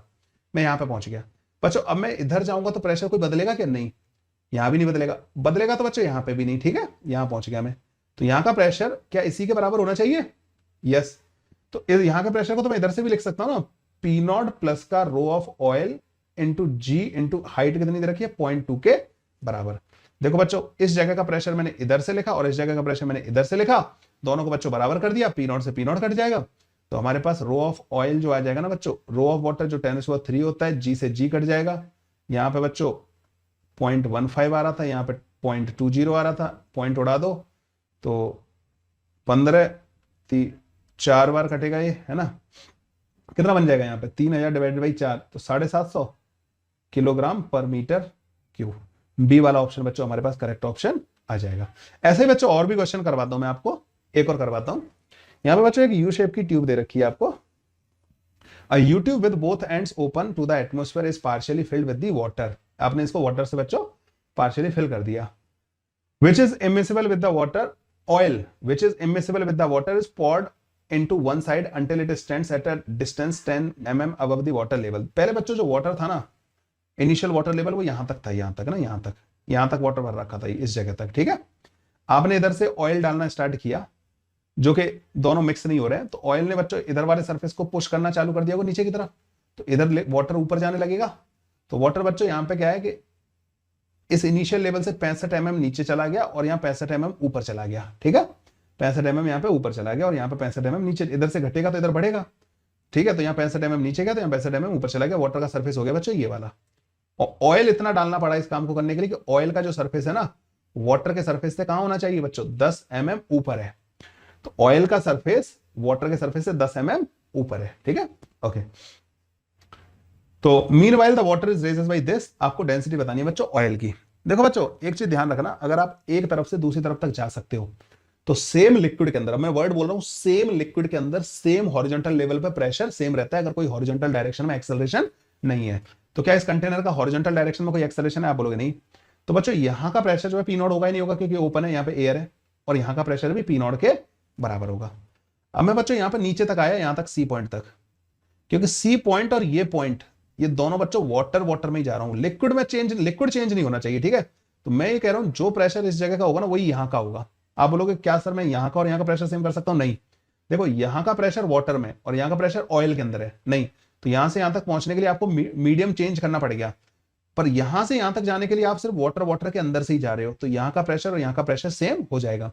तो क्या मैं यहां का प्रेशर लिख सकता हूं, पी नॉट प्लस का rho of water into ji into ये कितना नीचे आया हूं यहाँ पे 130 mm नीचे, तो 0.13 मीटर हो जाएगा। तो बच्चों यहाँ का प्रेशर मेरे को पता लग गया, वही प्रेशर यहाँ का होगा। अब यहाँ का प्रेशर बच्चों मैं इधर से लिख सकता हूं, यहाँ का प्रेशर बच्चों पी नॉट है ऊपर, और ऑयल के अंदर कितना नीचे आया हूं, rho of oil into ji into कितना नीचे आया हूं, ये 130 और 10 mm 140 mm मतलब 0.14 मीटर। तो बच्चों बस इन दोनों जगहों के प्रेशर को बराबर कर दो, ये वाला इसके बराबर कर दो, पी नॉट से पी नॉट कट जाएगा, तो रो ऑफ ऑयल जो आ जाएगा ना बच्चों, वो हमारे पास आ जाएगा 0.13 into rho of water divided by 0.14, ये कट जाएगा, 13,000 डिवाइड बाई 14,000 आ जाएगा, जो कि मुझे लग रहा है 928 वाला है ना, ये ऑप्शन आ रहा होगा किलोग्राम पर मीटर क्यूब, मतलब ना मोटा मोटी 1,000 के नजदीक ही आएगा ना, क्योंकि 13,000 डिवाइड बाई 14 तो 900 के करीब आना चाहिए। देखो सी ऑप्शन ही हमारा करेक्ट ऑप्शन आ रहा होगा। ठीक है, कर लोगे भाई, ये कॉन्सेप्ट समझ में आ गया आपको। अब आते हैं बच्चों, कई बार वैसे ये क्वेश्चन पूछे तो नहीं जाने चाहिए, लेकिन जेईई मेन में फॉर्मूला बेस्ड क्वेश्चन अगर पूछ लिया जाए तो will you be able to solve this kind of question और नॉट। एक कंटेनर है बच्चों, और उसके कंटेनर को आप जो है रोटेट करा रहे हो, ठीक है, उसकी एक यहां से एक्सिस पास हो रही है और इसके अबाउट आप रोटेट करा रहे हो, तो आपने देखा होगा कि बीच में गड्ढा टाइप का बन जाता है और लिक्विड का लेवल जो है ना सरफेस इस तरीके का बन जाता है बच्चों। ठीक है, लिक्विड का सरफेस इस तरीके का बन जाता है। अगर मैं इस गड्ढे वाले जो बॉटम मोस्ट पॉइंट है उसको ओरिजिन मान लूं, इधर एक्स एक्सिस मान लूं, इधर वाई एक्सिस मान लूं, और इस कंटेनर की जो रेडियस है वो आर के बराबर मान लूं, ठीक है, और एंगुलर वेलोसिटी ओमेगा मान लूं, तो बच्चों मुझे इस सरफेस की इक्वेशन लिखनी है, वाई फंक्शन ऑफ एक्स बताना है मेरे को ना, इस सरफेस की इक्वेशन लिखनी है। वैसे तो 3 डायमेंशन में ये अलग शेप होगा, गड्ढा टाइप का होगा, लेकिन मैं एक्स वाई प्लेन में जो ये इसका कर्व आ रहा होगा ना, एक पार्ट जो आ रहा होगा, उसकी इक्वेशन मेरे को बतानी है। तो बच्चों इसमें हम करते क्या है, यहां से एक्स डिस्टेंस जाऊंगा मैं, यहां से एक्स डिस्टेंस गया, एक एलिमेंट ले लूंगा बच्चों, ये एलिमेंट ओमेगा एंगुलर वेलोसिटी से घूम रहा है, तो अगर मैं कंटेनर के रेस्पेक्ट में बात करूंगा तो इस पर मुझे सूडो फोर्स लगाना पड़ेगा, और सूडो फोर्स को बोलते हैं सेंट्रीफ्यूगल फोर्स।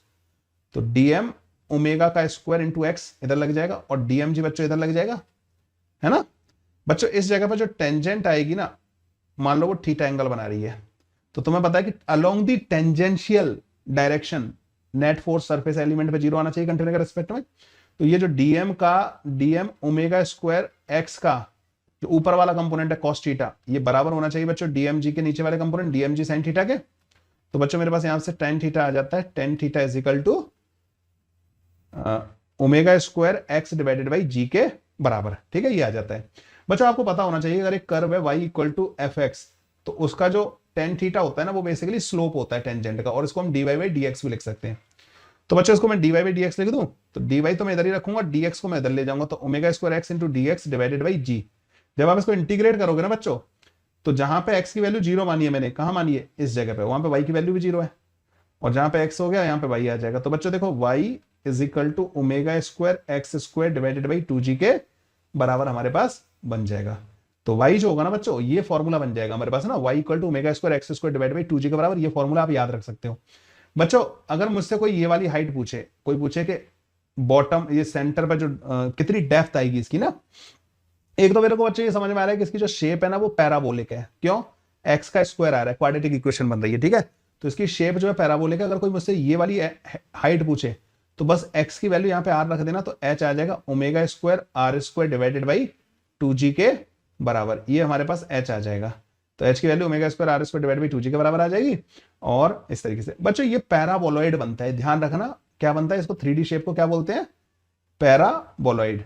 ये जो पैराबोलॉइड बनता है ना बच्चों, इसका जो वॉल्यूम होता है ना, अगर ये डेप्थ h है, तो इसका खोखली जगह का जो वॉल्यूम होता है ना बच्चों, वो 1/2 पाई आर का स्क्वायर इंटू एच के बराबर होता है। ये एक इंपॉर्टेंट इन्फॉर्मेशन है, इसको आप ध्यान रखना, ठीक है।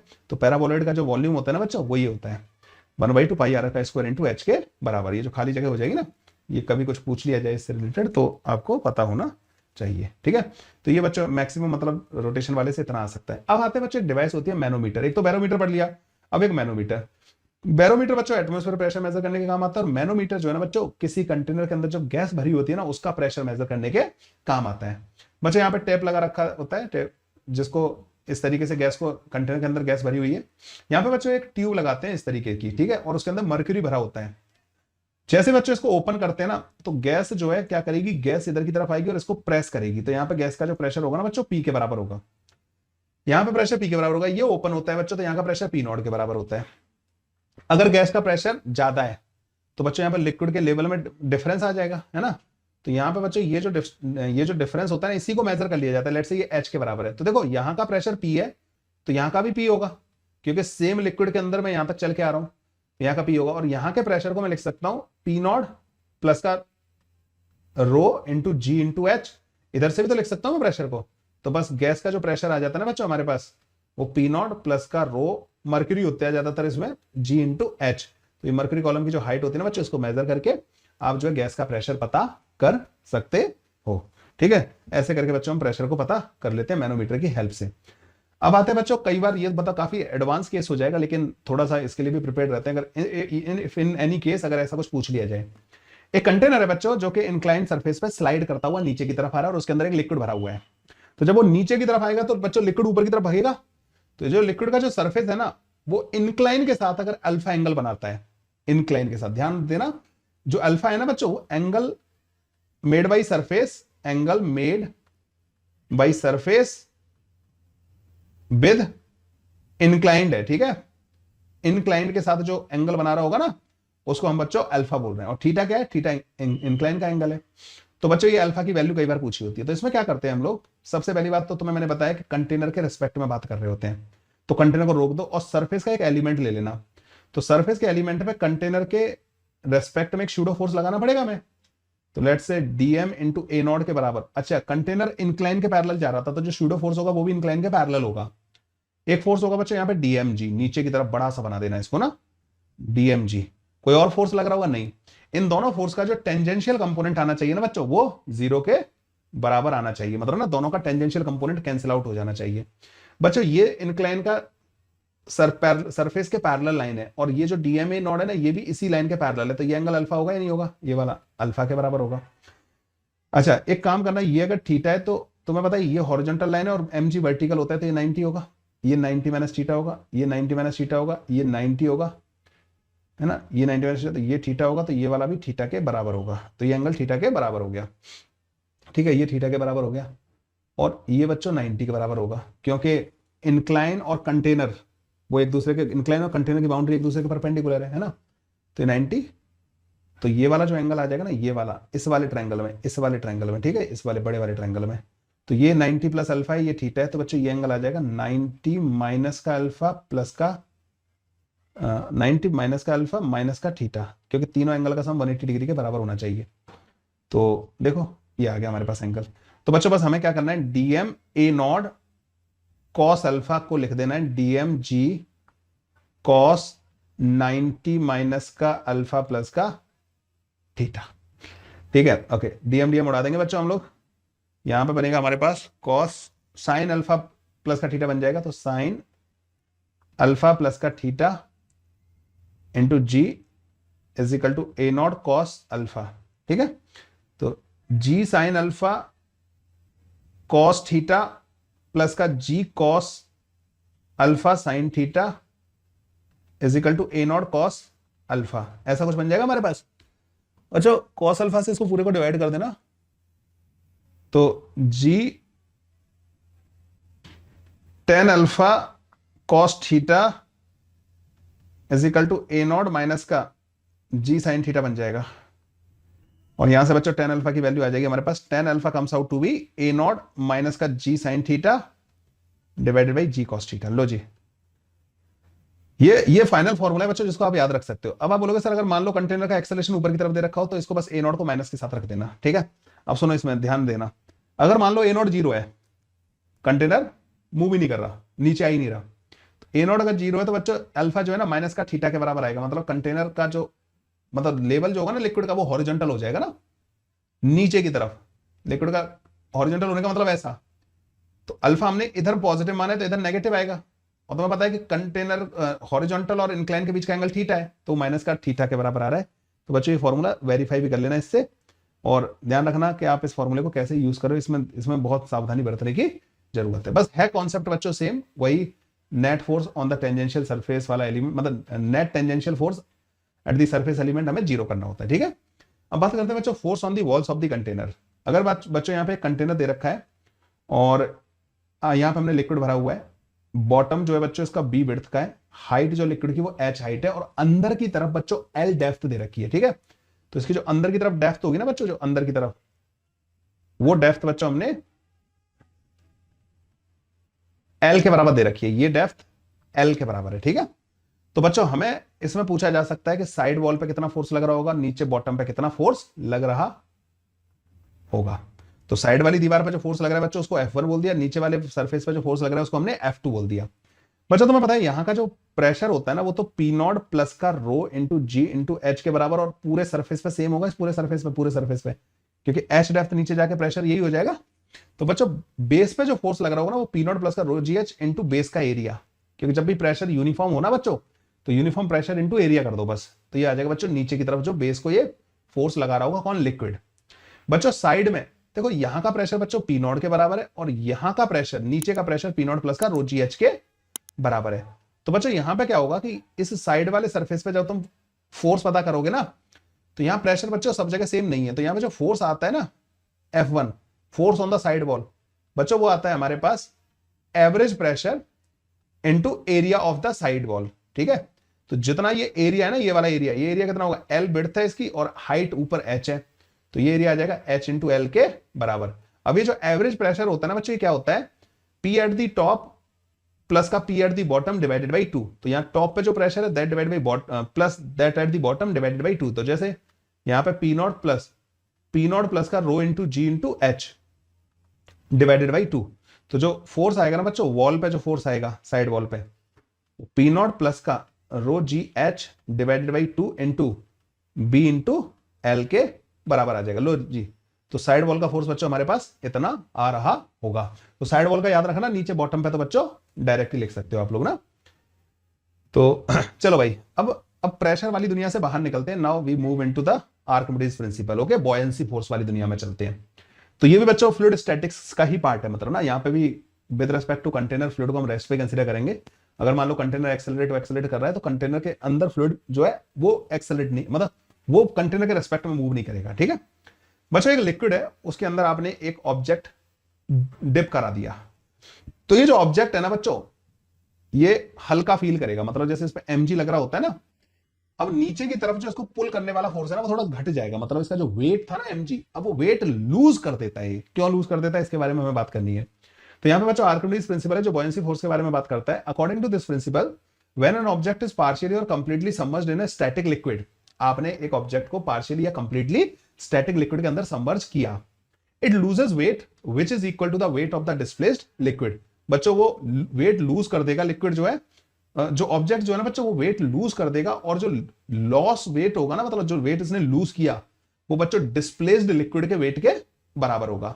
Liquid applies a reaction force due to pressure difference resultant of which is in the opposite direction to the effective gravity, और इस फोर्स को बच्चों बॉयंसी फोर्स बोलते हैं। और जो बॉयंसी फोर्स की वैल्यू होती है ना बच्चों, जो बॉयंसी फोर्स होता है वो rho of liquid into V submerged into G effective के बराबर होता है। तो अगर एक्सेलरेटेड कंटेनर वगैरह है तो जी इफेक्टिव की बात करेंगे, अदरवाइज जी लिख देंगे इसको, ठीक है। अब ध्यान से सुनना, देखो बच्चों ये जो ऑब्जेक्ट है ना, ये जैसे मान लो एक सिलिंड्रिकल ऑब्जेक्ट आपने इसके अंदर डुबोया, तो बच्चों अगर मान लो ये ऑब्जेक्ट नहीं होता तो यहां पे क्या होता, लिक्विड होता बच्चों, यहां पे कुछ प्रेशर होता और यहां का कुछ प्रेशर होता, और ऑब्वियस बात है कि नीचे प्रेशर ज्यादा होता है ना। तो यहां से जो है ना प्रेशर ज्यादा होता, तो यहां पे मान लो P1 प्रेशर होता, P1 इंटू डेल्टा ए करके ऊपर की तरफ फोर्स लगा रहा होता है यहां का नीचे वाला लिक्विड इस लिक्विड के एलिमेंट पे, और यहां से बच्चों एक फोर्स लग रहा होता P इंटू डेल्टा ए के बराबर, लेट्स कॉल इट P2। तो यहां से एक फोर्स ऐसे लग रहा होता और इस लिक्विड का खुद का वेट होता है mg के बराबर। तो बच्चों ये दोनों जो प्रेशर डिफरेंस आ रहा है ना यहाँ का और यहाँ का, इनकी वजह से जो फोर्स आ रहा है वो इस लिक्विड के वेट को बैलेंस कर रहा था। P1 इंटू ए, एक minute, P1 into delta A minus का P2 into delta A is equal to DM of the liquid into जी के बराबर था। बच्चों बताओ ये बात बताओ, अभी ऑब्जेक्ट नहीं रखा है मैंने, ठीक है, अभी मैं वो लिक्विड का एक इमेजिनरी एलिमेंट लेके चल रहा हूं, तो यहाँ पे लिक्विड आराम से रेस्ट पर रहता है, तो लिक्विड को वेट को कौन बैलेंस कर रहा होता है भाई। अगर पानी के अंदर तुम कोई एक इमेजिनरी एलिमेंट कंसीडर कर लो सिलिंड्रिकल, तो भाई उसके वेट को उसको नीचे जाने से कौन रोक रहा है, नीचे प्रेशर ज्यादा है ऊपर प्रेशर कम है, नीचे वाला प्रेशर ज्यादा फोर्स लगा रहा है ऊपर वाला कम, और इन दोनों का जो डिफरेंस है वो mg के बराबर है। इसलिए वाटर जो है वहां पे अंदर वाला जो पानी है, किसी बकेट में जो पानी भरा हुआ है अंदर कोई एलिमेंट, इसलिए रेस्ट पे रह पाता है। अब सपोज करो आपने इसको रिमूव कर दिया, यहां से पानी को रिमूव कर दिया, और सपोज वो जो है ना गड्ढा बन गया यहाँ पे अंदर ना, वहां आपने कोई दूसरा ऑब्जेक्ट लाके रख दिया किसी और मटेरियल का, तो बच्चों आपने ऑब्जेक्ट दूसरा लाके इस जगह में फिल कर दिया, तो क्या सराउंडिंग को कोई फर्क पड़ा? नहीं, सराउंडिंग तो बच्चों अभी भी यहाँ का प्रेशर तो P1 ही रहेगा, क्योंकि आप प्रेशर यहां से डिफाइन कर सकते हो, और यहाँ का प्रेशर भी बच्चों P2 रहेगा। तो यहाँ के प्रेशर चेंज नहीं हुए। जब प्रेशर ही चेंज नहीं हुए तो यहाँ पे बच्चों उस दूसरे ऑब्जेक्ट को जो तुम लाओगे उस पर भी तो P1 इंटू डेल्टा ए और P2 इंटू डेल्टा ए के बराबर ही फोर्स लग रहे होंगे, और उनका रिजल्टेंट अभी भी DM जो यहाँ पे लिक्विड था उसके वेट के बराबर ही है। तो बच्चों होगा क्या कि यहाँ पे इन दोनों जगह का जो प्रेशर डिफरेंस है उसकी वजह से एक नेट ऊपर की तरफ फोर्स आ जाएगा, जिसका वैल्यू होगा जो यहां पे लिक्विड भरा हुआ था ना उसके वेट के बराबर। तो अगर इस ऑब्जेक्ट का वेट उस लिक्विड के वेट से ज्यादा है तो ये नीचे डूबेगा, अगर इस ऑब्जेक्ट का वेट लिक्विड के वेट से कम है तो ये ऊपर जाएगा। ठीक है, डिपेंड करेगा बच्चों किधर जाएगा किधर नहीं जाएगा वो बात की बात है, लेकिन इस ऑब्जेक्ट के ऊपर इस ऑब्जेक्ट ने जितना लिक्विड हटाया है उस लिक्विड के वेट के बराबर फोर्स लगना स्टार्ट हो जाएगा ऊपर की तरफ, और इसी फोर्स को बोलते हैं हम जो है बॉयंसी फोर्स। क्या बॉयंसी फोर्स को ऑब्जेक्ट की डेंसिटी से कोई लेना देना है? नहीं, उसको लिक्विड की डेंसिटी से मतलब है। क्या ऑब्जेक्ट की शेप साइज वगैरह से कोई मतलब नहीं, उसको सबमर्ज्ड वॉल्यूम से मतलब है। वो जितना वॉल्यूम हटाएगा ना, जितना वॉल्यूम लिक्विड का हटाएगा तो वहां पे लिक्विड भरा होता। भाई बॉयंसी लग क्यों रहा है? आपने सपोज करो एक बॉडी ऐसे डुबो दी यहां पे ना, यहां पे ऐसे डुबो दी, तो इस बॉडी का अपना खुद का वेट है। ठीक है, तो बच्चों इस बॉडी ने क्या किया कि यहां पे जो ये वाटर था ना, इतना जो भी लिक्विड था ये वाला, इस लिक्विड को हटा दिया। तो बच्चों यहां पे अगर लिक्विड भरा हुआ होता तो उसका जो सराउंडिंग वाला लिक्विड है ना उस लिक्विड के वेट को बैलेंस करता। अब आपने क्या कर दिया, यहां से लिक्विड हटा के यहां पे बॉडी रख दी, तो भाई वो सराउंडिंग वाला तो अभी भी वैसा ही फोर्स लगा रहा होगा। तो वो सराउंडिंग वाला कितना फोर्स लगाएगा? जितना यहां पे लिक्विड होता। तो जितना लिक्विड डिस्प्लेस किया होता है ना बच्चों, उस लिक्विड के वेट के बराबर बॉयंसी फोर्स ऊपर की तरफ लगना चालू हो जाएगा। तो अब इसका वेट थोड़ा कम हो जाएगा ना बच्चों, जब ये ऐसे तैर रहा होगा, मतलब यार यहाँ पे रखोगे इसको, अगर तुमने पकड़ भी रखा है तो अब आपको उतना एफर्ट लगाने की जरूरत नहीं पड़ेगी, अब आपका एफर्ट कम हो जाएगा। क्यों? क्योंकि अब लिक्विड भी एक फोर्स लगाना चालू कर दिया है ऊपर की तरफ, जो इसके वेट को कंपेंसेट करने का काम कर रहा है। मतलब एग्जैक्टली कर पा रहा है नहीं कर पा रहा है वो बहुत सारी पैरामीटर्स पर डिपेंड करेगा। कुछ ऐसी चीजें होती है जैसे आयरन का कोई बॉडी है, उसको तुम्हें पकड़ के रखना पड़ेगा अगर पानी में डुबोते हो तो, लेकिन अगर वहीं पर लकड़ी का कोई टुकड़ा है तो आपको उसको पूरा डुबोने के लिए आपको प्रेस करना पड़ेगा, क्योंकि उस पर बॉयंसी ज्यादा लग रहा होगा, ऊपर भाग के आ जाना चाहेगा। वेट से ज्यादा बॉयंसी लग रहा होगा वो अपने आप बाहर निकल आना चाहेगा। लेकिन आयरन का वेट ज्यादा है, बॉयंसी कम लग रहा होता है तो वो नीचे जाना चाहेगा। ठीक है, तो बच्चों ये मैंने थोड़ा सा बॉयंसी का आपको आइडिया देने की कोशिश करी है। तो बच्चों बॉयंसी फोर्स किस वजह से लग रहा है? प्रेशर डिफरेंस की वजह से। कोई भी बॉडी जब आप डुबोते हो ना इसके अंदर, तो यहाँ पे प्रेशर कम होता है, यहाँ ज्यादा होता है, तो नीचे से ज्यादा फोर्स लग रहा होता है, ऊपर से कम लग रहा होता है, इनका रिजल्टेंट ऊपर की तरफ आ जाता है। तो बॉयंसी फोर्स का कॉज क्या है? Pressure difference. प्रेशर डिफरेंस की वजह से बच्चों बॉयंसी लग रहा होता है। बच्चों जो सैटेलाइट होते हैं ना उनमें उनका जो जी फैक्टर होता है ना वो जीरो होता है। मतलब ना सैटेलाइट क्या फ्री फॉल की स्टेट में होता है, तो उनका एक्सेलेरेशन जो होता है बच्चों मतलब फ्री फॉल की स्टेट में होता है, तो उनमें प्रेशर डिफरेंस नहीं आता लिक्विड के अंदर, इसलिए बॉयंसी सैटेलाइट के अंदर बॉयंसी नहीं लगेगा। तो सैटेलाइट के अंदर कोई लिक्विड है ना बच्चों, उस पर बॉयंसी फोर्स, उसमें कोई ऑब्जेक्ट पर बॉयंसी फोर्स नहीं लगेगा। तो बॉयंसी के बारे में कुछ इंपॉर्टेंट चीजें समझ ली। प्रेशर डिफरेंस की वजह से लगता है, ऑब्जेक्ट की डेंसिटी पर डिपेंड नहीं करता, लिक्विड की डेंसिटी पर डिपेंड करता है। लिक्विड का जितना वेट आपने डिस्प्लेस किया है उस वेट के बराबर होता है, सबमर्ज्ड वॉल्यूम पे डिपेंड करता है। ठीक है, चलो आगे बढ़ते हैं बच्चों। एक होता है बच्चों सेंटर ऑफ बॉयंसी। बच्चों जब भी आप किसी ऑब्जेक्ट को लिक्विड के अंदर डुबोते हो तो बेसिकली इस पे जो बॉयंसी लग रहा है वो किस वजह से लग रहा है कि जो ये डूबा हुआ पार्ट है ना, यहां पे लिक्विड भरा हुआ था पहले, आपने उसको हटा के यहां पे ये ऑब्जेक्ट को रख दिया, तो जो सराउंडिंग है ना, वो सराउंडिंग वाला जो लिक्विड है वो इस जगह के लिक्विड के वेट को बैलेंस कर रहा था। तो होगा क्या कि जब आपने ऑब्जेक्ट रखा ना, तो जो उसने डिस्प्लेस किया ना लिक्विड, उसके सेंटर पे बॉयंसी लगेगा, तो उसे हम सेंटर ऑफ बॉयंसी बोलते हैं। ठीक है, तो सेंटर ऑफ बॉयंसी क्या होता है? जो डिस्प्लेस्ड लिक्विड का जो सेंटर ऑफ ग्रेविटी होता है ना, या सेंटर ऑफ मास बोल देते हैं, जी की वैल्यू वेरी नहीं करा रहे।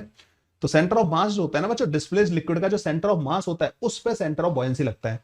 और इस बॉडी का सेंटर ऑफ मास कहीं और होगा, तो वहां पे सेंटर ऑफ मास बच्चों उस पे इस बॉडी का mg लग रहा होगा। अगर ये बॉडी बच्चों फ्लोट कर रही है, ठीक है, अगर ये बॉडी फ्लोट कर रही है तो बॉयंसी फोर्स की वैल्यू किसके बराबर होगी? इस बॉडी के वेट के बराबर। अब बच्चों यहाँ पे कुछ इंटरेस्टिंग केसेस बनते हैं। मान लो ये बॉडी फ्लोट कर रही है तो ये नेट इक्विलिब्रियम में आ जाएगी, मतलब नेट फोर्स जीरो हो गया। बच्चों अगर सेंटर ऑफ बॉयंसी बॉडी के सेंटर ऑफ मास से नीचे है तो ऐसी सिचुएशन बनेगी, अगर आपने बॉडी को जरा सा भी घुमा दिया तो सेंटर ऑफ बॉयंसी पे फोर्स ऊपर की तरफ लग रहा है, सेंटर ऑफ मास पे नीचे लग रहा है, ये ऐसे पलट जाएगी बॉडी। ठीक है, तो जब भी सेंटर ऑफ बॉयंसी बिलो होता है किससे? सेंटर ऑफ मास से, तो ये अनस्टेबल इक्विलिब्रियम होता है। ठीक है, लेकिन ध्यान रखना पहले इक्विलिब्रियम प्रूव कर देना कि बॉडी फ्लोट कर रही है, और जब भी सेंटर ऑफ बॉयंसी अबव होगा सेंटर ऑफ मास, तो ये बच्चों हमारा स्टेबल इक्विलिब्रियम आ जाएगा। ठीक है, तो सेंटर ऑफ बॉयंसी और सेंटर ऑफ मास इस तरीके से डिसाइड करते हैं कि स्टेबल इक्विलिब्रियम होगा या अनस्टेबल इक्विलिब्रियम होगा। ठीक है, तो ये थोड़ा सा एक पार्ट था बच्चों। तो सेंटर ऑफ बॉयंसी, अच्छा बॉयंसी लग किसकी वजह से रहा है भाई, कौन लगा रहा है, लिक्विड। क्यों लगा रहा है, क्योंकि जो बॉडी है वहां पे उसने बॉडी ने जब बॉडी को आपने डुबोया तो उसने उस डूबी हुई जगह पे जो लिक्विड था उसको हटा दिया है और खुद आ गई है। लेकिन सराउंडिंग को तो मतलब किससे, बॉडी से मतलब नहीं है जो लाए तुम, उसे इससे मतलब है कि जो खाली जगह जो बनाई ना बॉडी ने, उस जगह में जो लिक्विड था ना उसके वेट को बैलेंस करना था सराउंडिंग को। तो अब कोई और बॉडी आ गई तो अब उस पर उतना ही फोर्स लगाना चालू कर देगा, और वो फोर्स कहां लगेगा, जो डिस्प्लेस्ड लिक्विड है उसके सेंटर ऑफ ग्रेविटी पे। चलो भाई बच्चों, जब भी कोई बॉडी पार्शियली सबमर्ज होकर फ्लोट कर रही होती है ना, पार्शियली सबमर्ज होकर फ्लोट कर रही होती है, तो हमें पता है फ्लोट कर रही है मतलब नेट फोर्स उस पर जीरो है, मतलब बॉयंसी फोर्स mg को बैलेंस कर रहा होता है। बॉयंसी जो होता है बच्चों वो rho of liquid into volume, submerged volume into G के बराबर होता है। और जबकि बॉडी का volume total volume V not के बराबर है, तो ये objective density into V not into G दोनों को बराबर कर देंगे। ये वेट हो गया बॉडी का और ये बॉयंसी हो गया। तो बच्चों submerged volume divided by total volume किसके बराबर आ जाएगा, ऑब्जेक्ट की डेंसिटी डिवाइडेड बाई लिक्विड की डेंसिटी। और हमें पता है कि पार्शियली सबमर्ज्ड बॉडी है मतलब पूरी डूबी हुई नहीं है, तो सबमर्ज्ड वॉल्यूम टोटल वॉल्यूम से कम होगा, मतलब इसकी वैल्यू 1 से छोटी आएगी। तो ऐसा तभी हो सकता है जब ऑब्जेक्ट की डेंसिटी बच्चों लिक्विड की डेंसिटी से कम हो। तो जब भी ऑब्जेक्ट की डेंसिटी लिक्विड की डेंसिटी से कम होगी ना बच्चों, तो बॉडी कुछ बाहर निकली हुई तैरेगी। ठीक है, अगर मान लो ये कंटेनर एक्सेलरेटेड होता तो यहाँ पे जी इफेक्टिव आता बच्चों दोनों जगह पे, है ना, जी इफेक्टिव आता, लेकिन यहाँ पे जी इफेक्टिव कट जाएगा। इसको बोलते हैं बच्चों fraction of the volume submerged. क्या बोलते हैं इसको, फ्रैक्शन ऑफ वॉल्यूम सबमर्ज्ड। तो बच्चों जो फ्रैक्शन ऑफ वॉल्यूम सबमर्ज्ड जो आता है ना, उसकी वैल्यू आती है rho of object divided by rho of liquid के बराबर। क्या ये जी फैक्टर पे डिपेंड कर रहा है, नहीं, तो इंडिपेंडेंट होता है बच्चों किसका, एक्सेलरेशन का, independent of G effective. G effective पे डिपेंड नहीं करता बच्चों, ध्यान रखना। तो अगर किसी कंटेनर में लिक्विड है और उसमें कोई बॉडी तैर रही है पार्शियली सबमर्ज्ड, अगर कंटेनर को तुम एक्सेलरेट कर दो हॉरिजॉन्टल या वर्टिकली, किधर भी एक्सेलरेट कर दो, fraction of the volume submerged change नहीं होता, क्योंकि वो जी फैक्टर पे डिपेंड नहीं कर रहा है। टेम्परेचर पे डिपेंड करेगा, यस, ये टेम्परेचर के साथ वेरी कर सकता है। क्यों, क्योंकि डेंसिटी टेम्परेचर पर डिपेंड करती है ना, दोनों की डेंसिटी जरूरी नहीं कि टेम्परेचर के साथ एक जैसे वेरी करे। ठीक है, तो लिक्विड और ऑब्जेक्ट दोनों की डेंसिटी टेम्परेचर पर डिपेंड करती है, तो बच्चों उसके हिसाब से ये क्या हो सकता है, fraction of the volume submerged temperature पर डिपेंड कर सकता है। ठीक है, ओके आगे बढ़ते हैं बच्चों।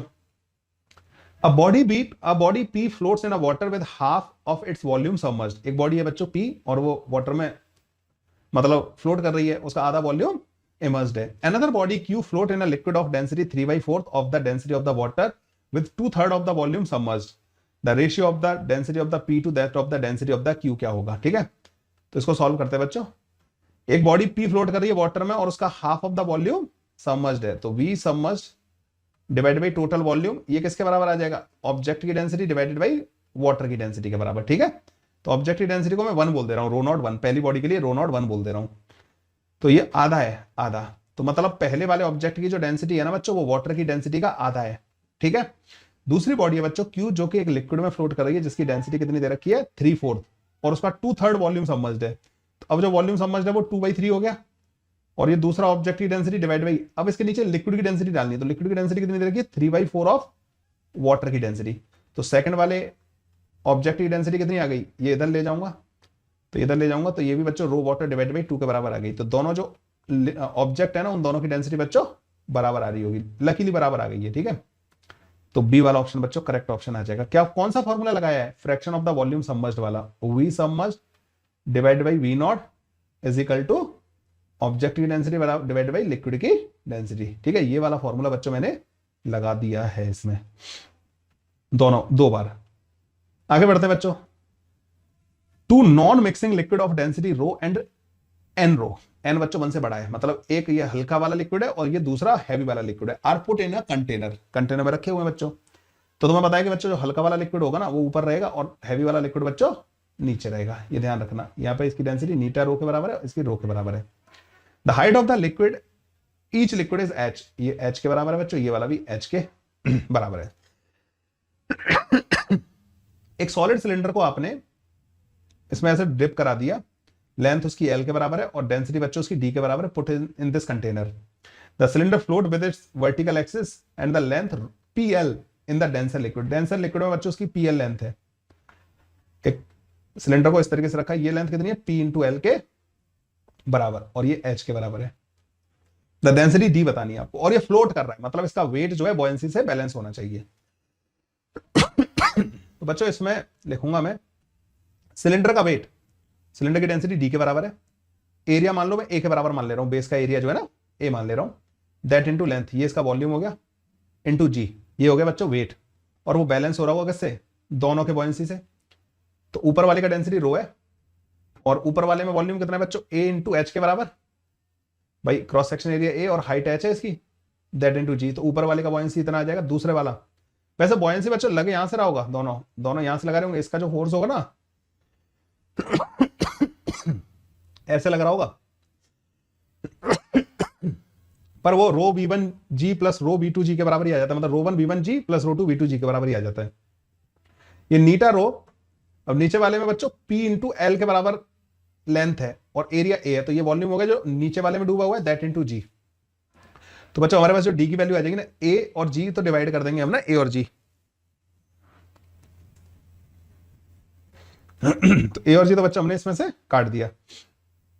अब हमारे पास आएगा बच्चों यहां पे कुछ, ये इधर जाएगा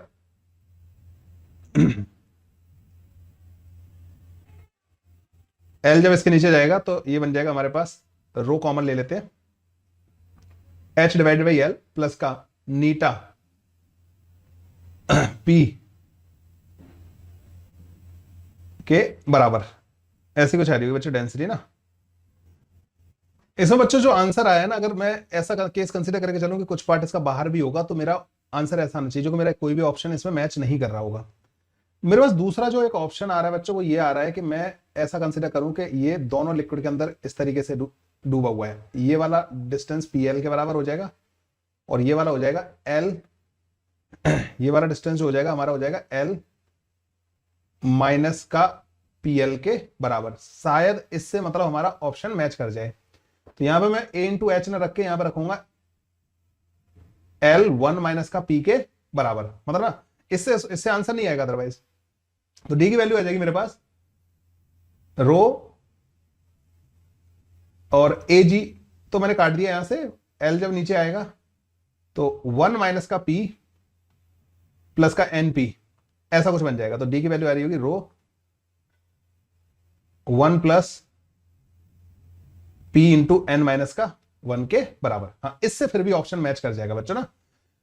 इन्होंने कुछ स्पेसिफाई नहीं किया कि वो कंटेनर वो पूरा का पूरा दोनों लिक्विड के अंदर ही डूबा हुआ है, कुछ है क्या, solid cylinder float with its axis vertical, नहीं कुछ ऐसा मेंशन नहीं कर रखा था। अगर बच्चों कुछ पार्ट इसका बाहर निकल रहा होगा तो आंसर ये आएगा, और अगर वो दोनों लिक्विड के अंदर ही डूबा हुआ तैर रहा है, मतलब ना बाहर कुछ भी पार्ट नहीं है, कुछ पार्ट उसका ऊपर वाले लिक्विड में, कुछ पार्ट नीचे वाले लिक्विड में, तो इसका आंसर बच्चों हमारे पास ये आएगा 1 प्लस का P N माइनस का 1 के बराबर।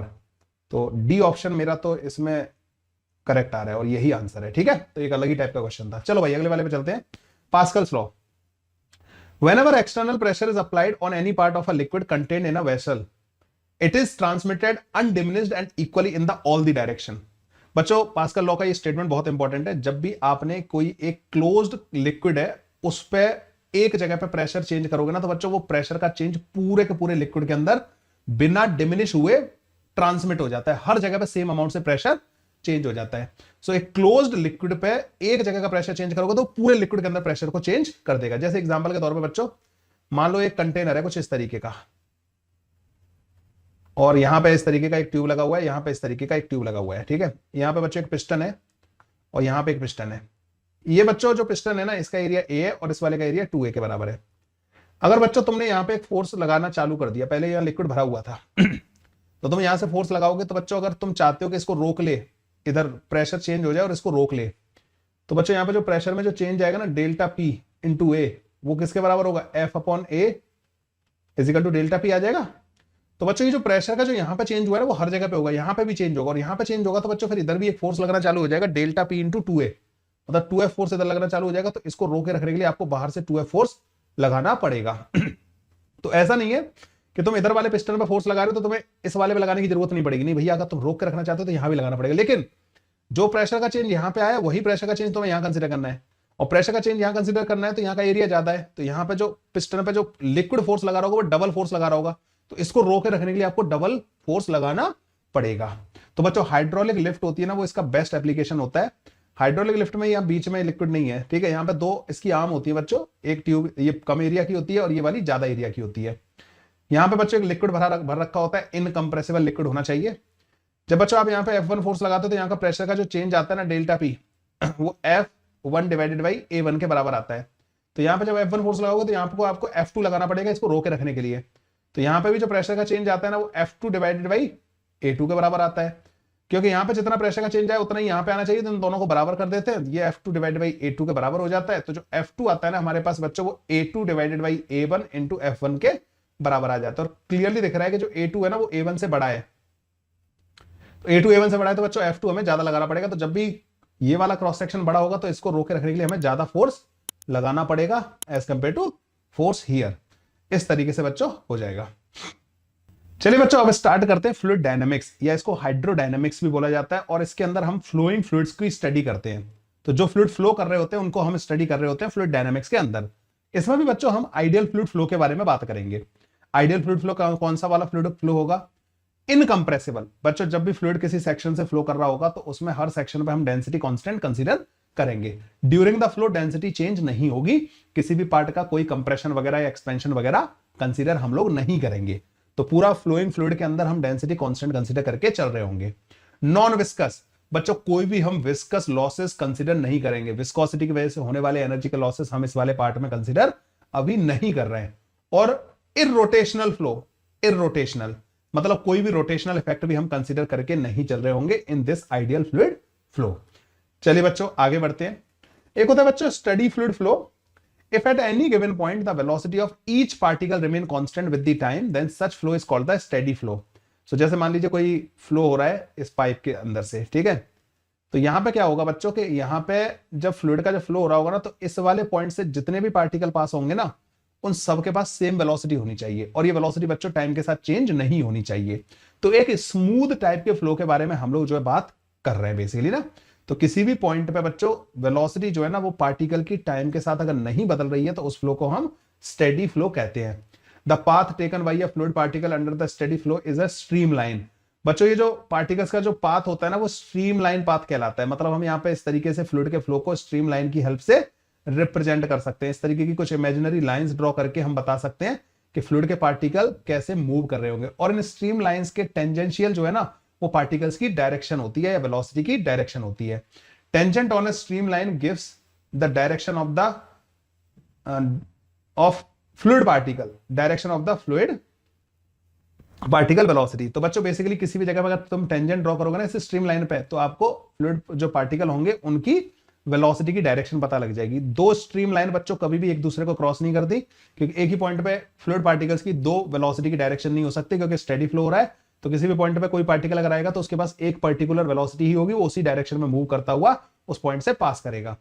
Steady flow is achieved at a low speed. Low speed पे आप इसको अचीव कर सकते हो beyond the limiting value called the critical speed flow because becomes turbulent. मतलब ये कह रहे हैं कम स्पीड पे जो फ्लो होते हैं ना बच्चों वो स्टेडी फ्लो हो सकते हैं, और ज्यादा स्पीड पे बच्चों फ्लो जो होता है वो टर्बुलेंट हो जाता है। टैप वाटर देखा है आपने कई बार, पानी वगैरह पिया हो, तो जब आप उसको थोड़ा सा खोलते हो तो कितना स्मूथ सा फ्लो आता है, लेकिन अगर आप उसको बहुत ज्यादा खोल देते हो तो फ्लो जो है टर्बुलेंट हो जाता है। ठीक है, इन सब के बारे में हम बात करेंगे, क्या क्राइटेरिया होता है वो बाद की बात है। अब जो फ्लूइड डायनामिक्स में हम बात करते हैं दो one of the most important theorem के बारे में। एक कंटिन्यूटी इक्वेशन होती है, मतलब दो इक्वेशंस के बारे में बात करेंगे, continuity equation and Bernoulli's equation. Continuity equation बच्चों मास कंजर्वेशन प्रिंसिपल पे बेस्ड है, और इससे बच्चों बड़ा ही लल्लू सा क्वेश्चन कई बार पूछ लिया जाता है। जो बच्चे फ्लूइड मैकेनिक्स की प्रिपरेशन नहीं करके गए होते वो उसको भी नहीं समझ पाते कि बहुत आसान सा क्वेश्चन है। तो कंटिन्यूटी इक्वेशन क्या कहती है बच्चों, ये मास कंजर्वेशन प्रिंसिपल पे बेस्ड है। सपोज करो एक पाइप का कोई सेक्शन ले लिया जिसमें फ्लूइड का फ्लो हो रहा है, तो इस पाइप में बच्चों इस वाले क्रॉस सेक्शन पे जो वेलोसिटी है ना फ्लूइड की वो v1 के बराबर है, और यहाँ का क्रॉस सेक्शन एरिया बच्चों a1 के बराबर है। इस क्रॉस सेक्शन में वेलोसिटी v2 के बराबर है, और यहाँ का क्रॉस सेक्शन एरिया बच्चों a2 के बराबर है। तो हम ये कहेंगे कि जिस रेट से मास यहां से एंटर कर रहा है ना उसी रेट से मास यहां से लीव करना चाहिए। इसके अंदर मास कंजर्व रहेगा, मास कहीं इकट्ठा नहीं हो रहा, कंप्रेस नहीं हो रहा।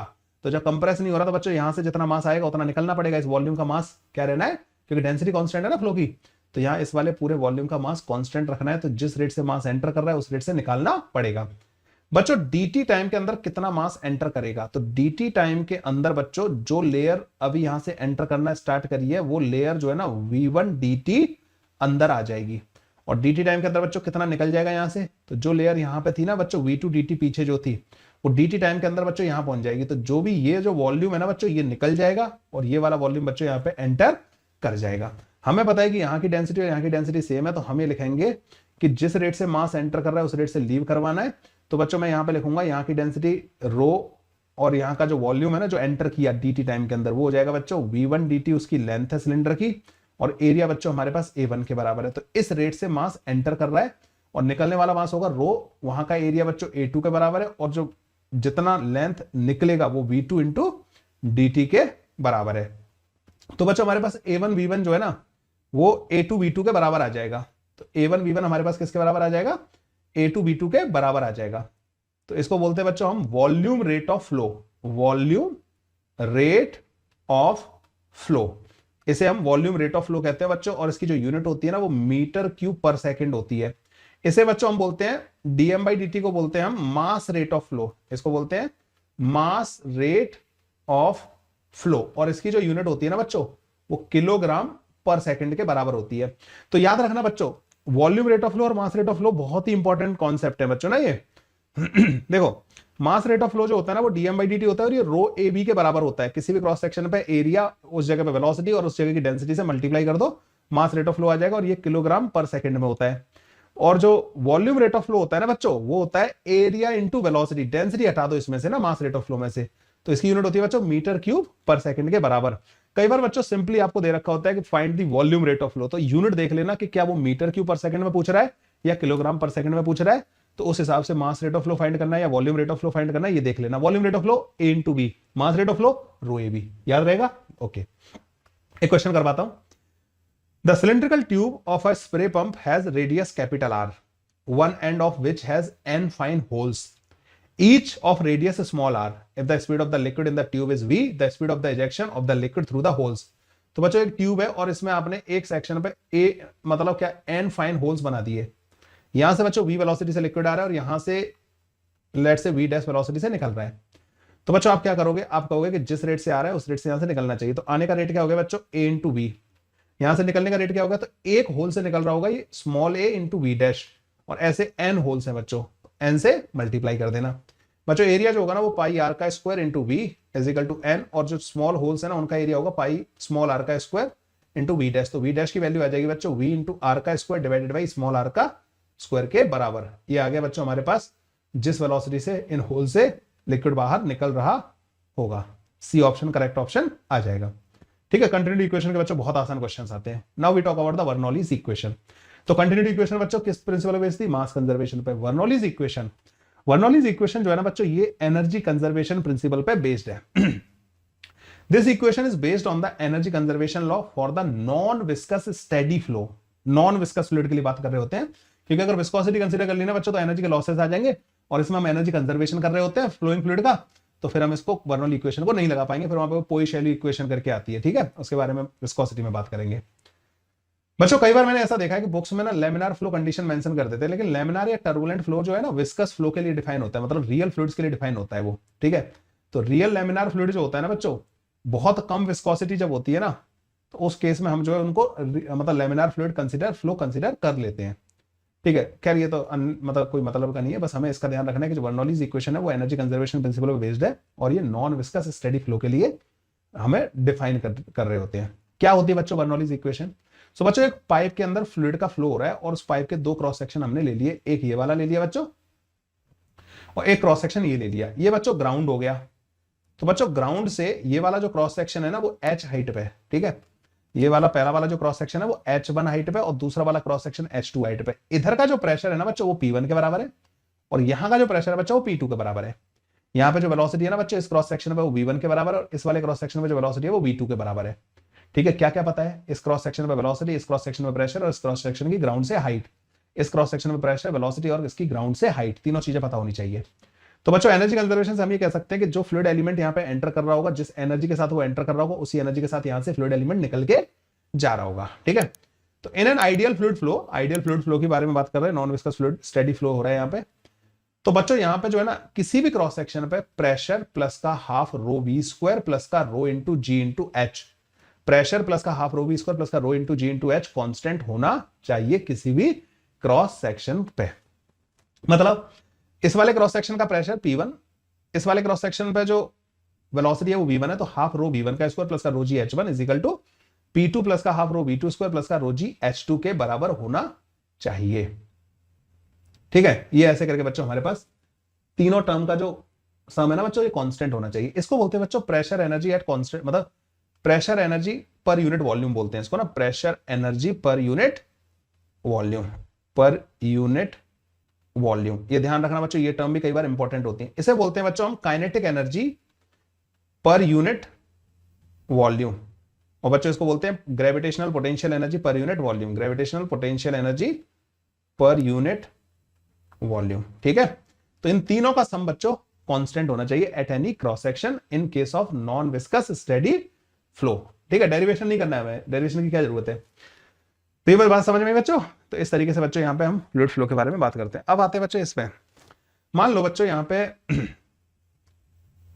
अब प्रेशर वेलोसिटी ट्रेड ऑफ के बारे में बात कर रहे हैं बच्चों हॉरिजॉन्टल फ्लो में। तो जब भी बच्चों एक नॉन यूनिफॉर्म क्रॉस सेक्शन के पाइप में हॉरिजॉन्टल फ्लो हो रहा होता है, नॉन यूनिफॉर्म क्रॉस सेक्शन मतलब उसका अलग अलग जगह पे क्रॉस सेक्शन अलग अलग है और वो पाइप हॉरिजॉन्टल है। तो बच्चों जब नॉन यूनिफॉर्म पाइप जब होता है उसमें फ्लूइड का जो फ्लो हो रहा होता है बच्चों, तो वहां पे प्रेशर और वेलोसिटी का एक ट्रेड ऑफ होता है। क्या होता है बच्चों, इसके बारे में बात कर रहे हैं बच्चों। इसके जो दोनों क्रॉस सेक्शन है ना इस पाइप के, वो दोनों सेम हाइट पे है, ये वाले की हाइट और ये वाले के सेंटर की हाइट सेम है। तो बच्चों मैं इक्वेशन लगाऊंगा P1 प्लस का half rho V1 square plus rho ji H equal to P2 plus का half rho V2 square plus rho जी एच। ये वाला टर्म कट जाएगा बच्चों इससे, ठीक है, दोनों कट जाएंगे।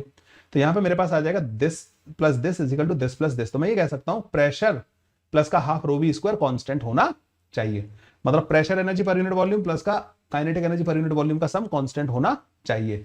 तो बच्चों मुझे यहाँ पे क्लियरली दिखाई दे रहा है कि यहाँ का एरिया ज्यादा है, यहाँ का कम है, और हमें कंटिन्यूटी इक्वेशन तो पता ही है कि A1 V1 is equal to A2 V2 होता है, वो तो रहेगी, वो तो वैलिड रहेगी। तो जहाँ का एरिया ज्यादा है वहां की बच्चों वेलोसिटी कम होगी या नहीं होगी, तो V1 जो है बच्चों यहाँ पे कम होगा और V2 यहाँ पे ज्यादा होगा। तो जहां पे वेलोसिटी कम होगी वहां पे प्रेशर ज्यादा होगा। ये समझ में आया, क्योंकि pressure plus half rho V square constant रहना चाहिए हॉरिजॉन्टल फ्लो में, हॉरिजॉन्टल फ्लो में ध्यान रखना।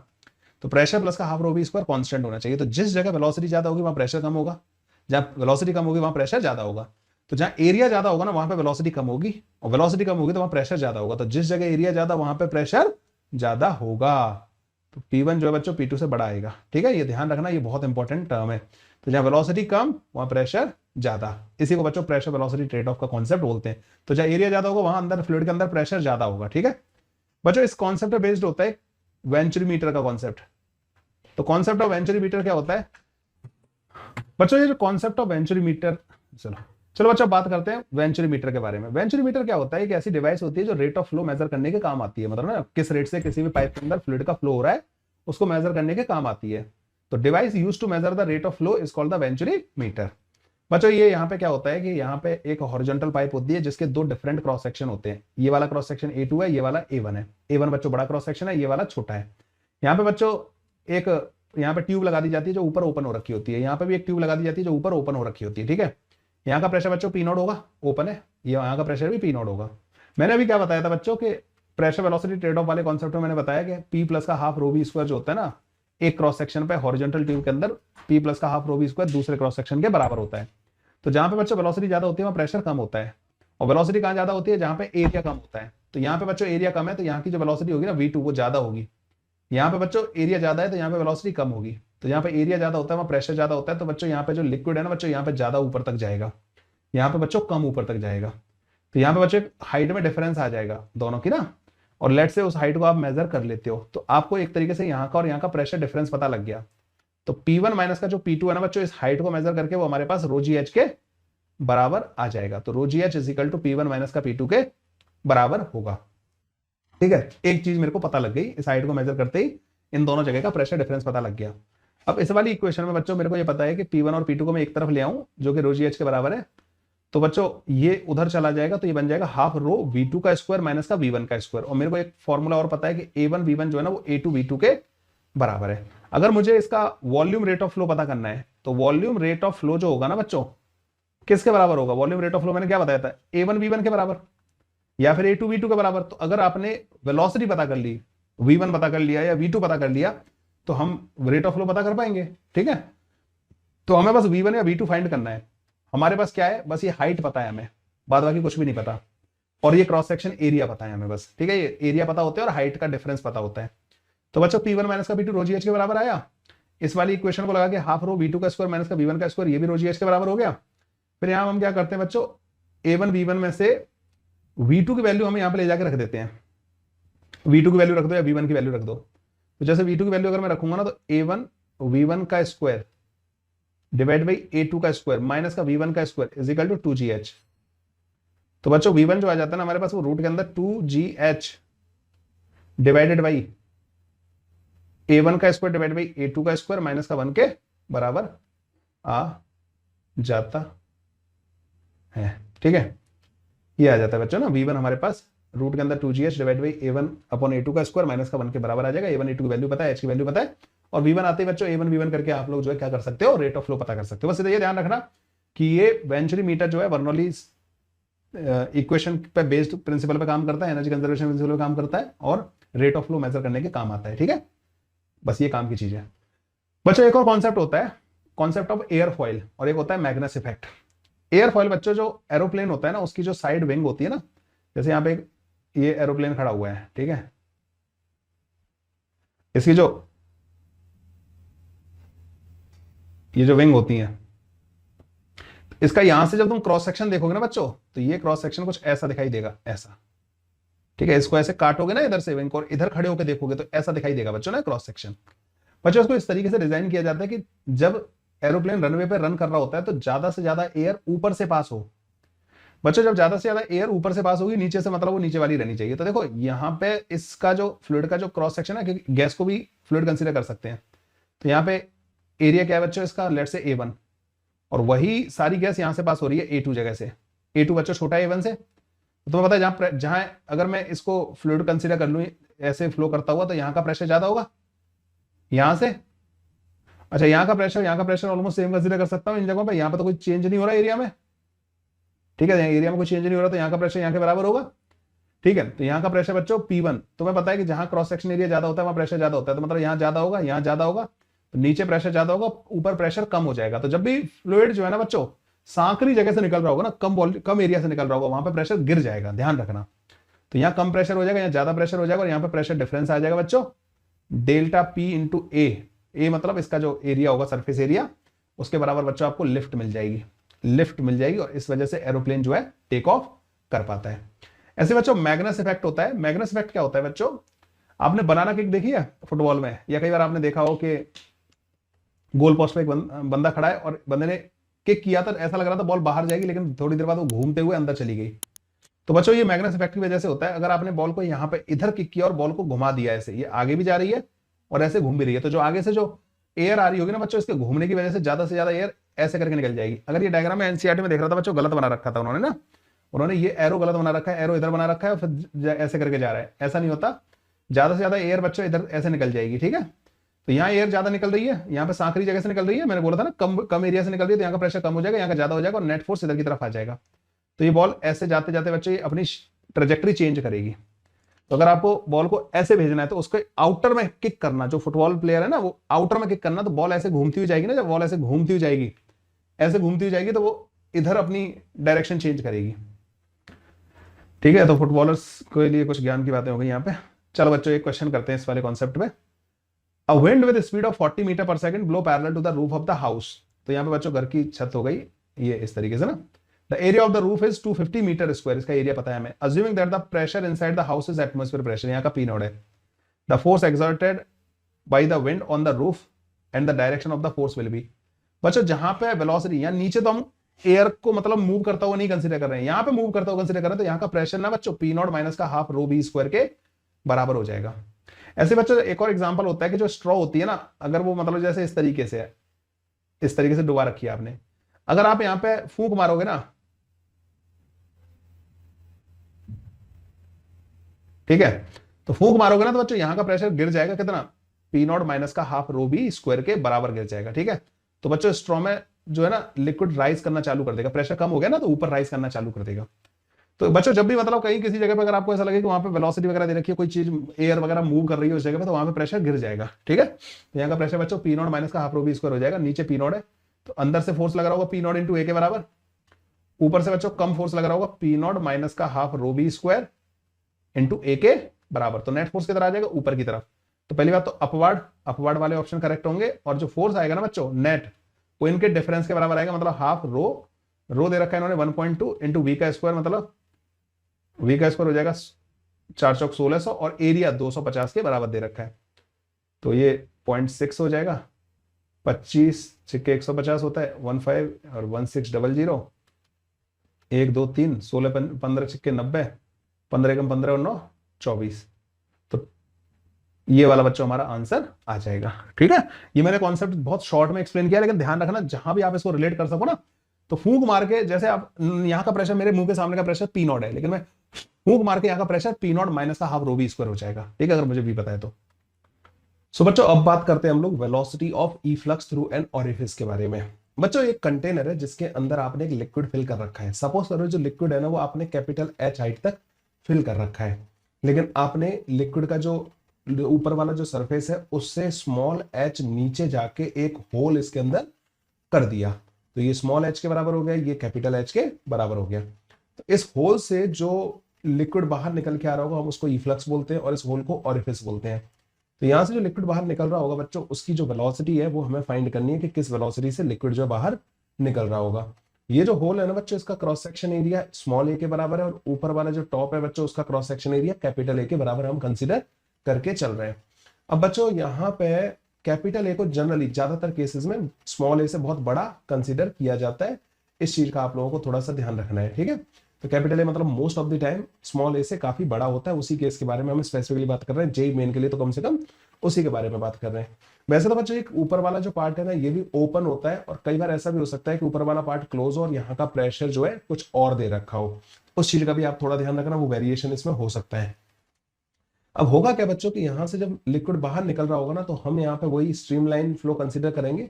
और स्ट्रीमलाइन हम कैसे बनाएंगे कि जो यहाँ वाले जो फ्लूइड पार्टिकल है ना वो इस तरीके से जाके इधर पहुंच रहे होंगे। ठीक है, और यहाँ वाले जो फ्लूइड पार्टिकल है बच्चों वो इस तरीके से जा रहे होंगे। तो इस तरीके की हम स्ट्रीमलाइन कंसीडर कर लेंगे। यहाँ पे यहाँ वाले फ्लूइड पार्टिकल ऐसे जाएंगे, और यहाँ वाले फ्लूइड पार्टिकल इस तरीके से जा रहे होंगे। एक चीज मेरे को यहाँ पे समझ में आ रही है कि जो इससे नीचे वाला जो फ्लूइड होगा ना उसको इस होल से कोई मतलब नहीं है, वो थोड़ी ऊपर जाके निकलने जा रहा है। ठीक है, तो नीचे वाले फ्लूइड को कोई भी मतलब नहीं है, ये भी हमें दिमाग में रखना है। अब बच्चों मैं यहाँ पे जो फ्लूइड का जो फ्लो हो रहा है ना वो यहाँ से ऐसे लग रहा है कि जैसे एक क्रॉस सेक्शन में फ्लूइड के फ्लो में यहाँ पे कंसीडर कर सकता हूँ, और एक क्रॉस सेक्शन बच्चों हमारा ये वाला हो गया, जो होल है ना वो एक क्रॉस सेक्शन हो गया। तो फ्लूइड मतलब इस तरीके से इस वाले सेक्शन में फ्लो कर रहा है। अगर इस वाले क्रॉस सेक्शन को बच्चों मैं 1 बोल दूं और इस वाले को अगर मैं 2 बोल दूं, तो तुम्हें पता है कि अगर स्ट्रीमलाइन फ्लो कंसीडर कर रहे हैं, नॉन विस्कस फ्लूइड है, तो बच्चों नॉन विस्कस अगर लिक्विड है तो हम उसमें बर्नौली इक्वेशन और कंटिन्यूटी इक्वेशन दोनों ही लगा सकते हैं। दोनों ही पढ़ी है हम लोगों ने। कंटिन्यूटी इक्वेशन ये कहती है कि मान लो कि जब यहाँ से लिक्विड निकल रहा होगा ना तो इसका जो सरफेस है ना वो नीचे आ रहा होगा। लेट्स से कि वो वीएस की स्पीड से आ रहा है, तो कंटिन्यूटी इक्वेशन कहती है कि ए इंटू वीएस जो होगा ना वो स्मॉल ए इंटू वी के बराबर हो जाएगा। हमें ये पता है कि जो स्मॉल ए है वो बहुत ही छोटा है कैपिटल ए से, तो जो वी आएगा ना बच्चों बहुत बड़ा आएगा वीएस से। ये ध्यान रखना आप लोगों को ना। तो जो ऊपर वाला सरफेस है ना बच्चों बहुत ही कम रेट से नीचे गिर रहा होगा। एक तो बच्चों ये रिलेशन आ गया हमारे पास। दूसरा, जब मैं बच्चों बर्नौली इक्वेशन लगाऊंगा ना इसमें, बर्नौली इक्वेशन दोनों क्रॉस सेक्शन पे, तो हम ये लिखते हैं यहाँ का प्रेशर, लेट्स से कि वहां का ऊपर वाला प्रेशर मैं पी मान ले रहा हूँ, प्लस का हाफ रो इंटू वीएस का स्क्वायर। बच्चों यहाँ पे ग्राउंड से उस सरफेस की हाइट कितनी दे रखी है, कैपिटल एच के बराबर, तो रो इंटू जी इंटू कैपिटल एच, ये बराबर होना चाहिए यहाँ का प्रेशर। अब यहाँ पे बच्चों ओपन हो रखा है तो यहाँ का प्रेशर पी नॉट होगा, प्लस का हाफ रो इंटू वी का स्क्वायर, प्लस का रो इंटू जी इंटू कैपिटल एच माइनस का स्मॉल एच, क्योंकि हम सारी हाइट जो है ग्राउंड से मेजर कर रहे हैं। तो ये जो हाइट आ जाएगी कैपिटल एच माइनस का स्मॉल एच के बराबर आ जाएगी। देखो यहाँ का रो जी एच और यहाँ का रो जी एच कैंसिल आउट हो जाएंगे, और मैं यहाँ पे एक चीज क्लियरली देख पा रहा हूँ कि यहाँ पे बन जाएगा मेरे पास P माइनस का पी नॉट प्लस का रो इंटू जी इंटू स्मॉल एच, और ये बराबर हो जाएगा मेरे पास half rho v square minus का वी एस स्क्वायर के बराबर। हमें पता है कि जो ए है ना वो बहुत छोटा दे रखा है हमें कैपिटल ए से, तो जब ए बहुत छोटा है कैपिटल ए से तो जो वी आएगा बच्चों बहुत बड़ा आएगा कैपिटल वी एस से। तो बच्चों इस वी एस को हम इग्नोर कर सकते हैं, तो वी की वैल्यू जो हमारे पास आ जाएगी ना वो रूट के अंदर 2 टाइम्स P माइनस का पी नॉट प्लस का 2GH के बराबर आ जाएगी। बच्चों ये जो रिलेशन आया है ना, ये तब आया जब मैंने ऊपर वाले पॉइंट पे प्रेशर को अभी एटमॉस्फेरिक कंसीडर नहीं किया है। अगर बच्चों ऊपर वाला भी, ऊपर कंटेनर अगर ओपन है, तो पी जो होगा ना बच्चों, वो पी नॉट के बराबर हो जाएगा। तो बच्चों इन दैट केस वी की जो वैल्यू आ जाएगी ना, वो रूट के अंदर 2gh के बराबर आ जाएगी। तो एच क्या है बच्चों, यहाँ पे एच होल की डेप्थ है ऊपर वाले लेवल से, तो यहां से एच डेप्थ में अगर आप होल करोगे तो जो उससे होल से निकलने वाला जो इफ्लक्स होगा, उसकी जो वेलोसिटी आएगी वो इतनी आ जाएगी। अगर बच्चों कोई तुमसे बोले कि यहाँ पे वॉल्यूम रेट ऑफ फ्लो कितने होगा, तो वॉल्यूम रेट ऑफ फ्लो तुम्हें पता है कि एरिया इंटू वी के बराबर होता है। तो स्मॉल ए से इस वी को मल्टीप्लाई कर देना, तो वॉल्यूम रेट ऑफ फ्लो आ जाएगा कि किस रेट से वॉल्यूम इससे बाहर निकल रहा होगा। लेकिन कुछ कंडीशंस है, उनका ध्यान रखना। कंटिन्यूटी एंड बर्नौलीज इक्वेशन लगा के और एक कंडीशन लेके कि कैपिटल ए बहुत बड़ा स्मॉल ए से जो ई फ्लक्स की वेलोसिटी है वो हम लोगों ने फाइंड कर ली, वी इक्वल टू रूट के अंदर 2gh के बराबर। इस वाले फॉर्मूले को याद रखना है बच्चों, ठीक है। अब बच्चों थोड़ा सा आगे चलते हैं। बच्चों जब यहां से, जब हमें ये हाइट जो है ना कैपिटल एच के बराबर दे रखी होती है, ये हमें कैपिटल एच के बराबर दे रखी है, ये हमें स्मॉल एच के बराबर दे रखा है। तो हमें स्मॉल एच कहां से मेजर कर रहे होते हैं, टॉप से, ठीक है। तो टॉप से स्मॉल एच, और यहां से बच्चों ये कैपिटल एच हो गया। तो यहां से जो लिक्विड बाहर निकल रहा होता है ना बच्चों, ये रूट के अंदर 2gh वेलोसिटी से हॉरिजॉन्टली निकल रहा होता है। तो बच्चों ये लिक्विड जो है ना ग्राउंड पर जाके कहीं टकराएगा। ग्राउंड पर जहां पे बेस से जो उस पॉइंट का जो डिस्टेंस होता है ना, जहां पे लिक्विड जाके टकराता है, लेट्स से कि वो डिस्टेंस बच्चों हमें आर के बराबर दे रखा है। तो बच्चों एक बात बताओ, ये जो होल की जो हाइट है वो कैपिटल एच माइनस का स्मॉल एच के बराबर होगी। ये होल की जो हाइट होगी कैपिटल एच माइनस का स्मॉल एच के बराबर होगी। लिक्विड यहां से हॉरिजॉन्टली निकल रहा होगा, तो बच्चों ये तो ऐसा हो गया ना कि किसी भी हाइट से आप हॉरिजॉन्टली किसी पार्टिकल को प्रोजेक्ट कर रहे हो। तो बच्चों एक बात बताओ, जो लिक्विड यहां से निकल रहा होगा उसका वर्टिकल डायरेक्शन में स्टार्टिंग में कोई वेलोसिटी होगा, नहीं होगा। उसका स्टार्टिंग में एक्सेलरेशन होगा, यस, जी के बराबर डाउनवर्ड एक्सेलरेशन होगा। तो बच्चों इसको जमीन तक पहुंचने का जो टाइम लगेगा ना, वो रूट के अंदर 2 टाइम्स कैपिटल एच माइनस का small H divided by G के बराबर लगेगा, ठीक है। इतना टाइम बच्चों इसको जमीन तक पहुंचने में लग जाएगा। किसको, इस लिक्विड को जमीन पर गिरने में इतना टाइम लग जाएगा। उस दौरान ये हॉरिजॉन्टल वेलोसिटी की वजह से जो डिस्टेंस चलेगा उसी को हम आर बोलेंगे। तो आर की जो वैल्यू होगी वो वी इंटू टी के बराबर आ जाएगी। वी की वैल्यू हमें पता है रूट के अंदर 2gh के बराबर है, और टी की वैल्यू बच्चों रूट के अंदर 2 इंटू कैपिटल एच माइनस का small H divided by G के बराबर है। तो बच्चों हमारे पास आर की वैल्यू आ जाएगी, अगर हम इसको जब सॉल्व करेंगे ना, तो रूट के अंदर 4h इंटू एच माइनस का एच के बराबर। तो बच्चों रेंज जो है ना फंक्शन ऑफ एच आ जाएगी, मतलब ना कितना नीचे आपने होल किया उतना दूर जाके, मतलब उसी के हिसाब से बच्चों हमारे पास रेंज आ रहा होगा। बच्चों ये जो अंदर वाली जो चीज है ना, ये जो चीज है, इसको अगर मैं y कंसीडर कर लेता हूं, ठीक है, y मान लेता हूं, किस चीज को, h into capital H minus का स्मॉल एच को। अगर आप इसको और सिंप्लीफाई करके लिखोगे तो ये बन जाएगा एच स्क्वायर प्लस का h इंटू कैपिटल एच के बराबर। तो जो y है ना बच्चों, y का जो h के साथ वैल्यू आ रहा होगा, क्योंकि देखो y कहीं ना कहीं डिसाइड करेगा कि रेंज क्या आ रहा होगा, क्योंकि हम रेंज को रूट के अंदर 4y करके लिख दे रहे हैं, ठीक है। तो ये वाला तुम्हें दिख रहा है बच्चों, डाउनवर्ड पैराबोला बन रहा होगा। इसका अगर मैं y का h के साथ ग्राफ प्लॉट करूं तो वो डाउनवर्ड पैराबोला आएगा। देखो ये बच्चे एक डाउनवर्ड पैराबोला आ रहा होगा h का, और y का जब मैं प्लॉट करूंगा तो y वर्सेस h जब मैं प्लॉट करूंगा ना, तो जब h की वैल्यू 0 होगी ना बच्चों, तो y की वैल्यू 0 आ रही होगी। जब h की वैल्यू कैपिटल H होगी ना बच्चों, तो वहां पे h की वैल्यू जब कैपिटल H के बराबर होगी तब भी y की वैल्यू 0 आ रही होगी, और एक डाउनवर्ड पैराबोला आ रहा होगा, सिमेट्रिक आ रहा होगा ये, ठीक है। तो ये बच्चों इस तरीके का एक सिमेट्रिक डाउनवर्ड पैराबोला आ रहा होगा। बच्चों अगर मैं देखना चाहूं कि किस जगह पे y की वैल्यू मैक्सिमम हो रही है, उसी जगह पे r भी मैक्सिमम होगा। तो y की वैल्यू बच्चों मैक्सिमम जो हो रही होगी ना, y की मैक्सिमम वैल्यू जो हो रही होगी, वैसे तो हमें क्वाड्रेटिक में डायरेक्ट भी पता होता है, y की वैल्यू मैक्सिमम वहां पे हो रही होगी जहां पे dy डिवाइड बाई dh 0 के बराबर होगा। इसको डिफरेंशिएट कर तो ये बन जाएगा माइनस का 2h प्लस का capital H is equal to 0। तो h is equal to capital H divided by 2 के बराबर आ जाएगा। तो अगर आपने बिल्कुल बीचों बीच में होल किया y, मतलब small h is equal to h by 2 पे, ऊपर से h बाई 2 डेप्थ में अगर आपने होल किया, तो बच्चों उस जगह पे रेंज मैक्सिमम आ रही होगी। और रेंज की मैक्सिमम वैल्यू आ कितनी रही होगी, तो रेंज की जो मैक्सिमम वैल्यू आएगी ना बच्चों, यहाँ पे रख दो h की जगह h बाई 2, तो h बाई 2 तो ये आ रही होगी हमारे पास कैपिटल H के बराबर। ये एक छोटा सा कॉन्सेप्ट, काफी इंपॉर्टेंट कॉन्सेप्ट है। अब यहाँ से एक चीज समझ में आ गई मेरे को कि होल जो है ना, मैं मिड पॉइंट के जितना नजदीक करूंगा, ये जो वाटर का लेवल है ना ग्राउंड के बीच का जो डिफरेंस है, उसके मिड के जितना नजदीक होल करूंगा ना बच्चों, उतना ज्यादा रेंज आएगा। तो जितना नजदीक होल करूंगा उतना ज्यादा रेंज आएगा। अगर मैं एक एग्जांपल के तौर पे बच्चों, मैं कैपिटल H की वैल्यू 100 सेंटीमीटर कंसीडर कर लेता हूं, मतलब 100 सेंटीमीटर ऊपर तक पानी भरा हुआ था। तो बच्चों नीचे से या ऊपर से, ऊपर से चलो बात कर लेते हैं। तो जब h 50 सेंटीमीटर के बराबर होगा ना, तो उस टाइम पे रेंज मैक्सिमम आएगी। अगर मैं कहूं कि h मैंने 48 रखा और h की वैल्यू मैंने 58 रखी, तो ऊपर से 48 सेंटीमीटर नीचे होल कर रहा हूं और ऊपर से 58 सेंटीमीटर नीचे होल कर रहा हूं। तो ये मिड में से, मिड पॉइंट के नजदीक कौन सा वाला होगा इनमें से, ऑब्वियस बात है ये वाला। ये मिड से सिर्फ 2 सेंटीमीटर दूर होगा, और ये मिड वाले पॉइंट से 8 सेंटीमीटर दूर है। तो इसके लिए बच्चों रेंज ज्यादा आएगा एज कम्पेयर टू दिस। तो बच्चों होल मिड पॉइंट के जितना नजदीक होगा उतना ज्यादा रेंज आएगा, और मिड पर बच्चों रेंज सबसे ज्यादा आ रहा होगा। और इस तरीके का ये कुछ ग्राफ, वाई का ग्राफ बनाया मैंने, आर का नहीं बनाया, ध्यान रखना, ठीक है। ऐसे करके बच्चों हम उस टाइप के क्वेश्चन को निपटा लेंगे। बच्चों कई बार होता क्या है कि यहाँ पे जैसे कोई टैप वाटर दे दिया, टैप दे दिया मतलब ना, ये बच्चों हाइट हमें एच के बराबर दे रखी है, एच हाइट तक यहाँ पे लिक्विड भरा हुआ है, और यहाँ पे टैप का जो क्रॉस सेक्शन है ना बच्चों, वो वाटर के ऊपर वाले लेवल से एच नीचे है। तो यहाँ से बच्चों जो स्ट्रीमलाइन फ्लो कंसीडर करेंगे ना, तो बच्चों तुमने देखा होगा जब टैप को आप ओपन करते हो, स्लोली ओपन जब करते हो, तो उसका जो स्ट्रीम होता है ना बच्चों कुछ इस तरीके का होता है, नीचे जाके आपने देखा होगा उसका एरिया कम हो जाता है। तो बच्चों हमें ये area as a function of y बताना है। वाई कहां से मेजर कर रहे हैं, जहां से टैप का जो माउथ है ना बच्चों, यहां से वाई नीचे जाके मुझे बताना है कि यहाँ पे क्रॉस सेक्शन एरिया क्या होगा। बच्चों यहाँ पे जो फ्लूइड का जो फ्लो हो रहा होगा ना, उसको पूरे को स्ट्रीमलाइन कंसीडर कर सकता हूँ। तो बच्चों एक क्रॉस सेक्शन में ये कंसीडर कर लूंगा, और एक क्रॉस सेक्शन बच्चों में ये वाला कंसीडर कर लूंगा, ठीक है। इस तरीके से मैं दो क्रॉस सेक्शन यहाँ पे कंसीडर कर लूंगा। या ऐसा करो कि आप जो है ना एक क्रॉस सेक्शन ये ले लो और एक क्रॉस सेक्शन ये वाला ले लो।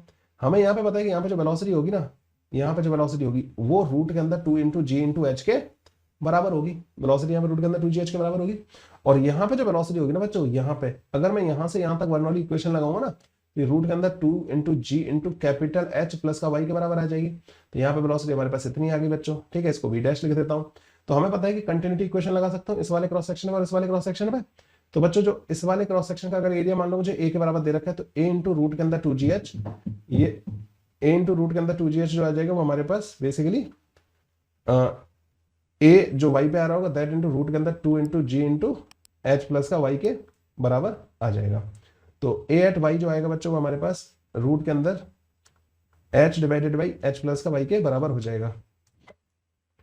H divide by h plus का वाई के बराबर, ये आंसर आ जाएगा हमारे पास ना। तो area of cross section at y depth जो आ जाएगा वो हमारे पास इतना आ जाएगा, h divided by h plus का वाई के बराबर। इस तरीके से अब आप बोलोगे सर ये कैसे आया आपका, तो बच्चों बस सिंपल सा है, मैं यहाँ पे होल कंसीडर कर ले रहा हूँ, कितना नीचे हो जाएगा ऊपर वाले सरफेस से एच प्लस का वाई के बराबर। तो यहाँ पे बच्चों रूट के अंदर 2gh की जगह पे एच प्लस का वाई आ जाएगा। इस वाले होल पे जो वेलोसिटी आएगी, तो आप बोलोगे सर क्या मैं डायरेक्ट लगा सकता हूँ, यस। यहाँ पे बच्चों ऐसे करके, यहाँ पे ऐसे करके स्ट्रीमलाइन बनाएंगे हम इस तरीके से स्ट्रीमलाइन बनाएंगे। तो यहाँ पे एक क्रॉस सेक्शन ये हो गया, एक ये हो गया, एक ये हो गया। आप यहाँ से यहाँ तक बर्नौली लगा सकते हो, आप यहाँ से यहाँ तक भी बर्नौली को लगा सकते हो, और ये बच्चा हमारा आंसर आ जाएगा। यहाँ पे ए और आर होगा, ए टाइम्स रूट के अंदर H divided by h plus का वाई के बराबर आ जाएगा। अब यहाँ पे बच्चे क्वेश्चन सॉल्व करते हैं। A small hole of area of cross section 2 mm का square is present near the bottom of a fully filled open tank of height 2 metre. तो बच्चे यहाँ पे एक स्मॉल होल है जिसका क्रॉस सेक्शन एरिया 2 mm के स्क्वायर के बराबर दे रखा है, और बच्चों वो बॉटम के पास में मतलब दे रखा है, और टैंक की जो हाइट है बच्चों वो 2 मीटर दे रखी है, जी की वैल्यू हमें 10 दे रखी है। The rate of flow of the water through the open hole would be. तो बच्चों जो रेट ऑफ फ्लो होगा ना, वॉल्यूम रेट ऑफ फ्लो, क्योंकि इन्होंने हमें यूनिट जो दे रखी है ना वो मीटर क्यूब पर सेकंड दे रखी है, तो हमें वॉल्यूम रेट ऑफ फ्लो बताना है। तो वॉल्यूम रेट ऑफ फ्लो जो होगा बच्चों वो हमारे पास ए इंटू वी के बराबर हो जाएगा। तो volume rate of flow A into v के बराबर आ जाएगा। तो वी की वैल्यू बच्चों हमें पता है रूट के अंदर 2 इंटू जी इंटू एच के बराबर होती है, और एरिया बच्चों हमें दे रखा है 2 इंटू 10⁻⁻⁶ मीटर स्क्वायर के बराबर। तो v की वैल्यू बच्चों हमारे पास आ जाएगी रूट के अंदर 2 इंटू जी इंटू एच, एच हो जाएगा बच्चों हमारे पास 2 मीटर के बराबर, तो रूट के अंदर 40 के बराबर आ जाएगा, ठीक है। रूट के अंदर 40 मीटर पर सेकेंड। और वॉल्यूम रेट ऑफ फ्लो जो आ जाएगा बच्चों हमारे पास, वॉल्यूम रेट ऑफ फ्लो जो आ जाएगा that comes out to be root के अंदर 40 जो कि v है, और एरिया बच्चों हमें दे रखा है 2 इंटू 10⁻⁻⁶ के बराबर। ये बच्चों करीब करीब 6 पॉइंट समथिंग होगा, 6.4 के करीब आएगा। उसको जब आप इससे मल्टीप्लाई करोगे तो 12.8 इंटू 10⁻⁻⁶ मीटर क्यूब पर सेकेंड हमारे पास वॉल्यूम का रेट ऑफ फ्लो आ जाएगा, और ए वाला ऑप्शन हमारा करेक्ट ऑप्शन हो जाएगा। यही सबसे क्लोज ऑप्शन इसमें दे रखा है। इसके बाद आते हैं बच्चों एक और कॉन्सेप्ट होता है, किसी भी कंटेनर को खाली होने में कितना टाइम लगेगा, ठीक है। किसी भी कंटेनर को, इसमें बच्चों मतलब इसका कॉन्सेप्ट से ज्यादा इंपॉर्टेंट है मतलब इसका रिजल्ट। तो मैं इसको करवा दे रहा हूँ, और जेई मेन में मतलब एक आध बार क्वेश्चन पूछा गया है, और आगे भी पूछे जाने के पूरे चांसेस बने रहते हैं इसमें ना। एक कंटेनर बच्चों जिसको आपने कैपिटल एच हाइट तक फिल कर रखा था, कैपिटल एच हाइट तक आपने इसको फिल कर रखा था, तो ये हो गई इसकी कैपिटल एच हाइट। यहां तक आपने इसको इनिशियली टी इक्वल टू 0 पे कैपिटल एच हाइट तक आपने इसको फिल कर रखा है, टी इक्वल टू 0 पे। यहाँ का जो क्रॉस सेक्शन एरिया बच्चों स्मॉल ए के कैपिटल ए के बराबर, और ये जो होल है ना बच्चों उसका एरिया जो है स्मॉल ए के बराबर दे रखा है। बच्चों जैसे आप इस कंटेनर को लीव करोगे तो इसमें से नीचे से वाटर लीक होना स्टार्ट हो जाएगा, और इसका वाटर लेवल जो है नीचे गिरना स्टार्ट हो जाएगा। बच्चों वाटर लेवल जब नीचे गिर रहा होगा ना, तो यहाँ से जो वेलोसिटी भी चेंज हो रही होगी, क्योंकि वेलोसिटी जो होती है वो इस हाइट पे डिपेंड करती है कि किस हाइट तक वाटर फिल कर रखा है। तो किसी भी टाइम पे मैंने मान लिया कि यहाँ पे जो ये वाला जो हाइट है किसी टाइम पे एच रह गया, तो यहाँ पे जो बच्चों वेलोसिटी होगी ना सरफेस की, वो उसको मैंने वीएस मान लिया। यहाँ पे जो वेलोसिटी होगी बच्चों वो तो रूट के अंदर 2gh के बराबर आ जाएगी, ठीक है, रूट के अंदर 2gh के बराबर वेलोसिटी आ जाएगी। तो इसका जो सरफेस है ना बच्चों, वो पहले h हाइट पे था, जब सरफेस 0 हाइट पे आ जाएगा, नीचे आ जाएगा, उस ड्यूरेशन को इन्होंने हमसे पूछा है कि उसको कितना टाइम लगेगा पूरे लिक्विड को बाहर निकल जाने में, ठीक है, पूरे लिक्विड को बाहर निकल जाने में जो टाइम लगेगा ना बच्चों, that time we have to find. तो v की वैल्यू बच्चों हमें रूट के अंदर 2gh, मतलब ऑब्वियस बात है v भी वेरिएबल होगा। तो बच्चों हमें बेसिकली बात करनी है, इस सरफेस का मोशन स्टडी करना है, सरफेस का h हाइट से 0 हाइट तक जाने का टाइम पता करना है। मतलब एक तरीके से सरफेस का डिस्प्लेसमेंट हमें पता है कितना, नीचे की तरफ h के बराबर इसका डिस्प्लेसमेंट हो रहा है, तभी तो पूरा टैंक खाली हो जाएगा। तो एक काम करते हैं बच्चों, यहाँ पे हम सरफेस को ही ले लेते हैं। तो मैं ये कहूंगा कि जो सरफेस की जो वेलोसिटी है, क्या वो a into small b divide by capital A के बराबर होगी या नहीं होगी। माना कि ये छोटी होगी लेकिन यही होगी, है ना, और a divide by capital A into root के अंदर 2gh के बराबर आ जाएगी। देखो, और तुम्हें ये पता है कि जो h है ना बच्चों वो वेरिएबल है, मतलब हाइट, सरफेस की हाइट जो है वो चेंज हो रही होगी टाइम के साथ, नीचे आ रहा है ना, तो बच्चों ये सरफेस की वेलोसिटी भी घट रही होगी, मतलब ये भी वेरिएबल स्पीड आएगी। तो सरफेस भी बच्चों वेरिएबल स्पीड से नीचे की तरफ मूव कर रहा होगा, ठीक है। ये वाली बात यहां तक मेरे ख्याल से सारे बच्चों को समझ में आ गई होगी। अब बच्चों अगर मैं सरफेस का एक्सेलरेशन देखूं, वैसे तो मैं इसको यहां से डायरेक्ट इंटीग्रेट कर सकता हूं। मैं यहां पर लिख सकता हूं, इसको मैं माइनस का dh बाई dt लिख सकता हूं। माइनस का dh बाई dt is equal to a divide by capital A, root के अंदर 2gh आ जाएगा हमारे पास। इस रूट के अंदर 2h को अगर मैं उधर ले जाऊं तो ये आ जाएगा dh डिवाइडेड बाई, अच्छा मैंने माइनस क्यों लगाया बच्चों, क्योंकि जो सरफेस की वेलोसिटी है ना उसकी वजह से हाइट घट रही होगी, इसलिए माइनस का dh बाई dt लिखा है। अगर मैं इसको रूट के अंदर h को इधर ले जाऊं तो बच्चों ये हमारे पास a divide by capital A root के अंदर 2g इंटू dt आ जाएगा, ठीक है, माइनस के साथ। इसको बच्चों इंटीग्रेट कर देना और आप यहाँ पे लिख देना कि जब t इक्वल टू 0 था तब हाइट कैपिटल h के बराबर थी और t टाइम पे हाइट 0 हो गई होगी, तो ये पूरा टाइम खाली होने का टाइम है यहाँ पे, ठीक है। तो बच्चों यहाँ पे जब हमारे पास ये आएगा ना तो इसका इंटीग्रेशन जो आएगा वो क्या आ जाएगा, 2 रूट के अंदर h के बराबर, तो 2, और जब लिमिट रखोगे ना बच्चों एक काम करना, लिमिट को उल्टा कर देना, h ऊपर ले जाना, 0 नीचे ले जाना, इस माइनस को एडजस्ट कर देना, तो 2 रूट के अंदर h is equal to root के अंदर 2g a divided by capital A into t आ जाएगा। तो टी की वैल्यू जो आएगी ना बच्चों हमारे पास रूट के अंदर, टी की जो वैल्यू आएगी वो आएगी हमारे पास a divided by small a root के अंदर 2h डिवाइडेड बाई g के बराबर। ये आ जाएगा बच्चों इसका टाइम जिसमें ये कंटेनर जो है एम्प्टी होगा। तो ये कंटेनर बच्चों इतने टाइम में एम्प्टी होगा, तो t equal to a divided by root के अंदर 2h डिवाइडेड बाई g के बराबर टाइम इसको खाली होने में लगेगा, ठीक है। ये जो, अच्छा बच्चों एक चीज और मैं यहाँ पे बहुत इंटरेस्टिंग सी बताना चाहता हूँ आप लोगों को, ये तो हमारे पास आ गया कि जो टी होगा ना बच्चों ये रूट के अंदर h के डायरेक्टली प्रोपोर्शनल होगा, मतलब जितनी ज्यादा हाइट होगी उसका रूट के टाइम्स डायरेक्टली प्रोपोर्शनल ये होगा। जैसे मान लो अगर h हाइट है, वहां से 0 होने में टाइम अगर उसको t लग रहा है, तो अगर हाइट मैंने 2h ले ली तो उसको 2h से 0 होने में रूट 2 टाइम्स ज्यादा लगेगा, ठीक है।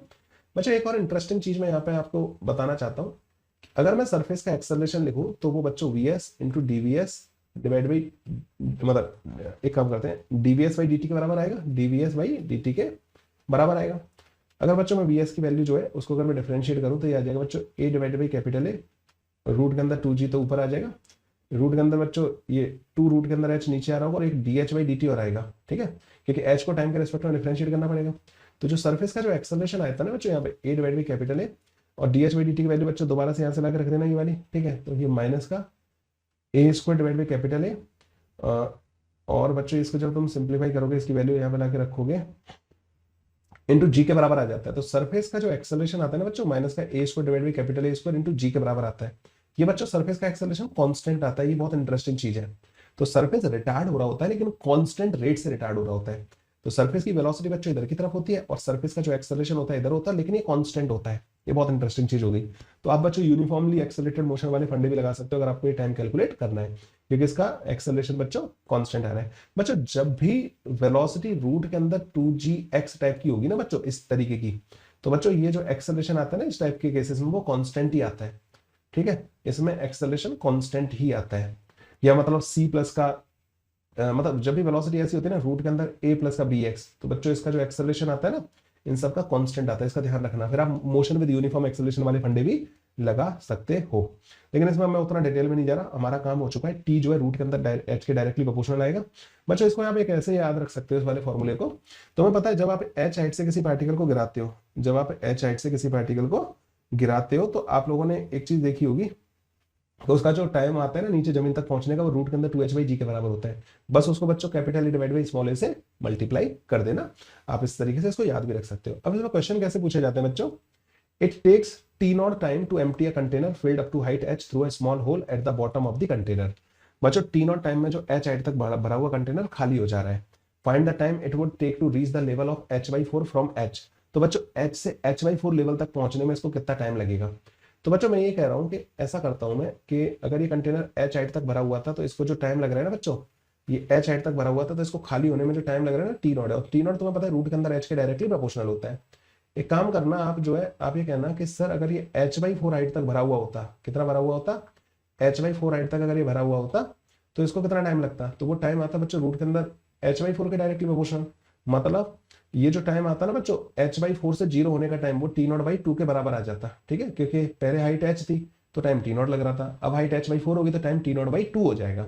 तो आप ये कह सकते हो सर h से 0 होने में टाइम t0 लग रहा है, h/4 से 0 होने में टाइम t0/2 के बराबर लग रहा है, तो h से h/4 होने में कितना टाइम लगेगा, इन दोनों का डिफरेंस ले लो, t0/2 के बराबर लगेगा। बच्चों कई बार ऐसे क्वेश्चन दे रखे होते हैं कि h से 0 होने में टाइम मान लो t लग रहा है, तो h से h/नीटा होने में कितना टाइम लगेगा, ठीक है, ये होने में कितना टाइम लगेगा। तो आप बस इसमें सिंपल सा एक काम करना, h/नीटा से 0 होने में जो टाइम लगेगा ना बच्चों वो t/रूट के अंदर नीटा के बराबर होगा, ठीक है। तो t माइनस का t/रूट के अंदर नीटा टाइम लगेगा कहां से कहां तक होने में, h से h/नीटा होने में, ठीक है। ये ध्यान रखना बस ना, इतना ध्यान रखना है कि ये ध्यान रखना है कि t जो है बच्चों रूट के अंदर h के डायरेक्टली प्रोपोर्शनल है, लेकिन ध्यान रखना इसमें क्या कर रहे हैं हम, h से 0 कर रहे हैं। तो अगर आप h से 0 करोगे, अगर t टाइम लग रहा है तो h/नीटा से 0 करोगे ना, h/नीटा, ठीक है, मान लो h/4 h/9, तो बच्चों टाइम जैसे मान लो यहाँ पे अगर इन्होंने h/4 नहीं दे रखा होता, बोला होता कि h/9 पहुंचने में कितना टाइम लगेगा, तो h/9 से 0 होने में t/3 टाइम लगेगा, तो t माइनस का t/3 फिर वो 2t/3 आ जाता आंसर, ठीक है। ऐसे करके बच्चों इस टाइप के क्वेश्चंस को मेरे ख्याल से अब आप लोग जो है सॉल्व कर पाओगे। ये बच्चों हमारा फ्लूइड मैकेनिक्स का कंप्लीट रिवीजन हो गया। JEE main point of view से जो भी कॉन्सेप्ट पूछे जा सकते थे वो सारे के सारे बच्चों मैंने आप लोगों को रिवाइज करवा दिए।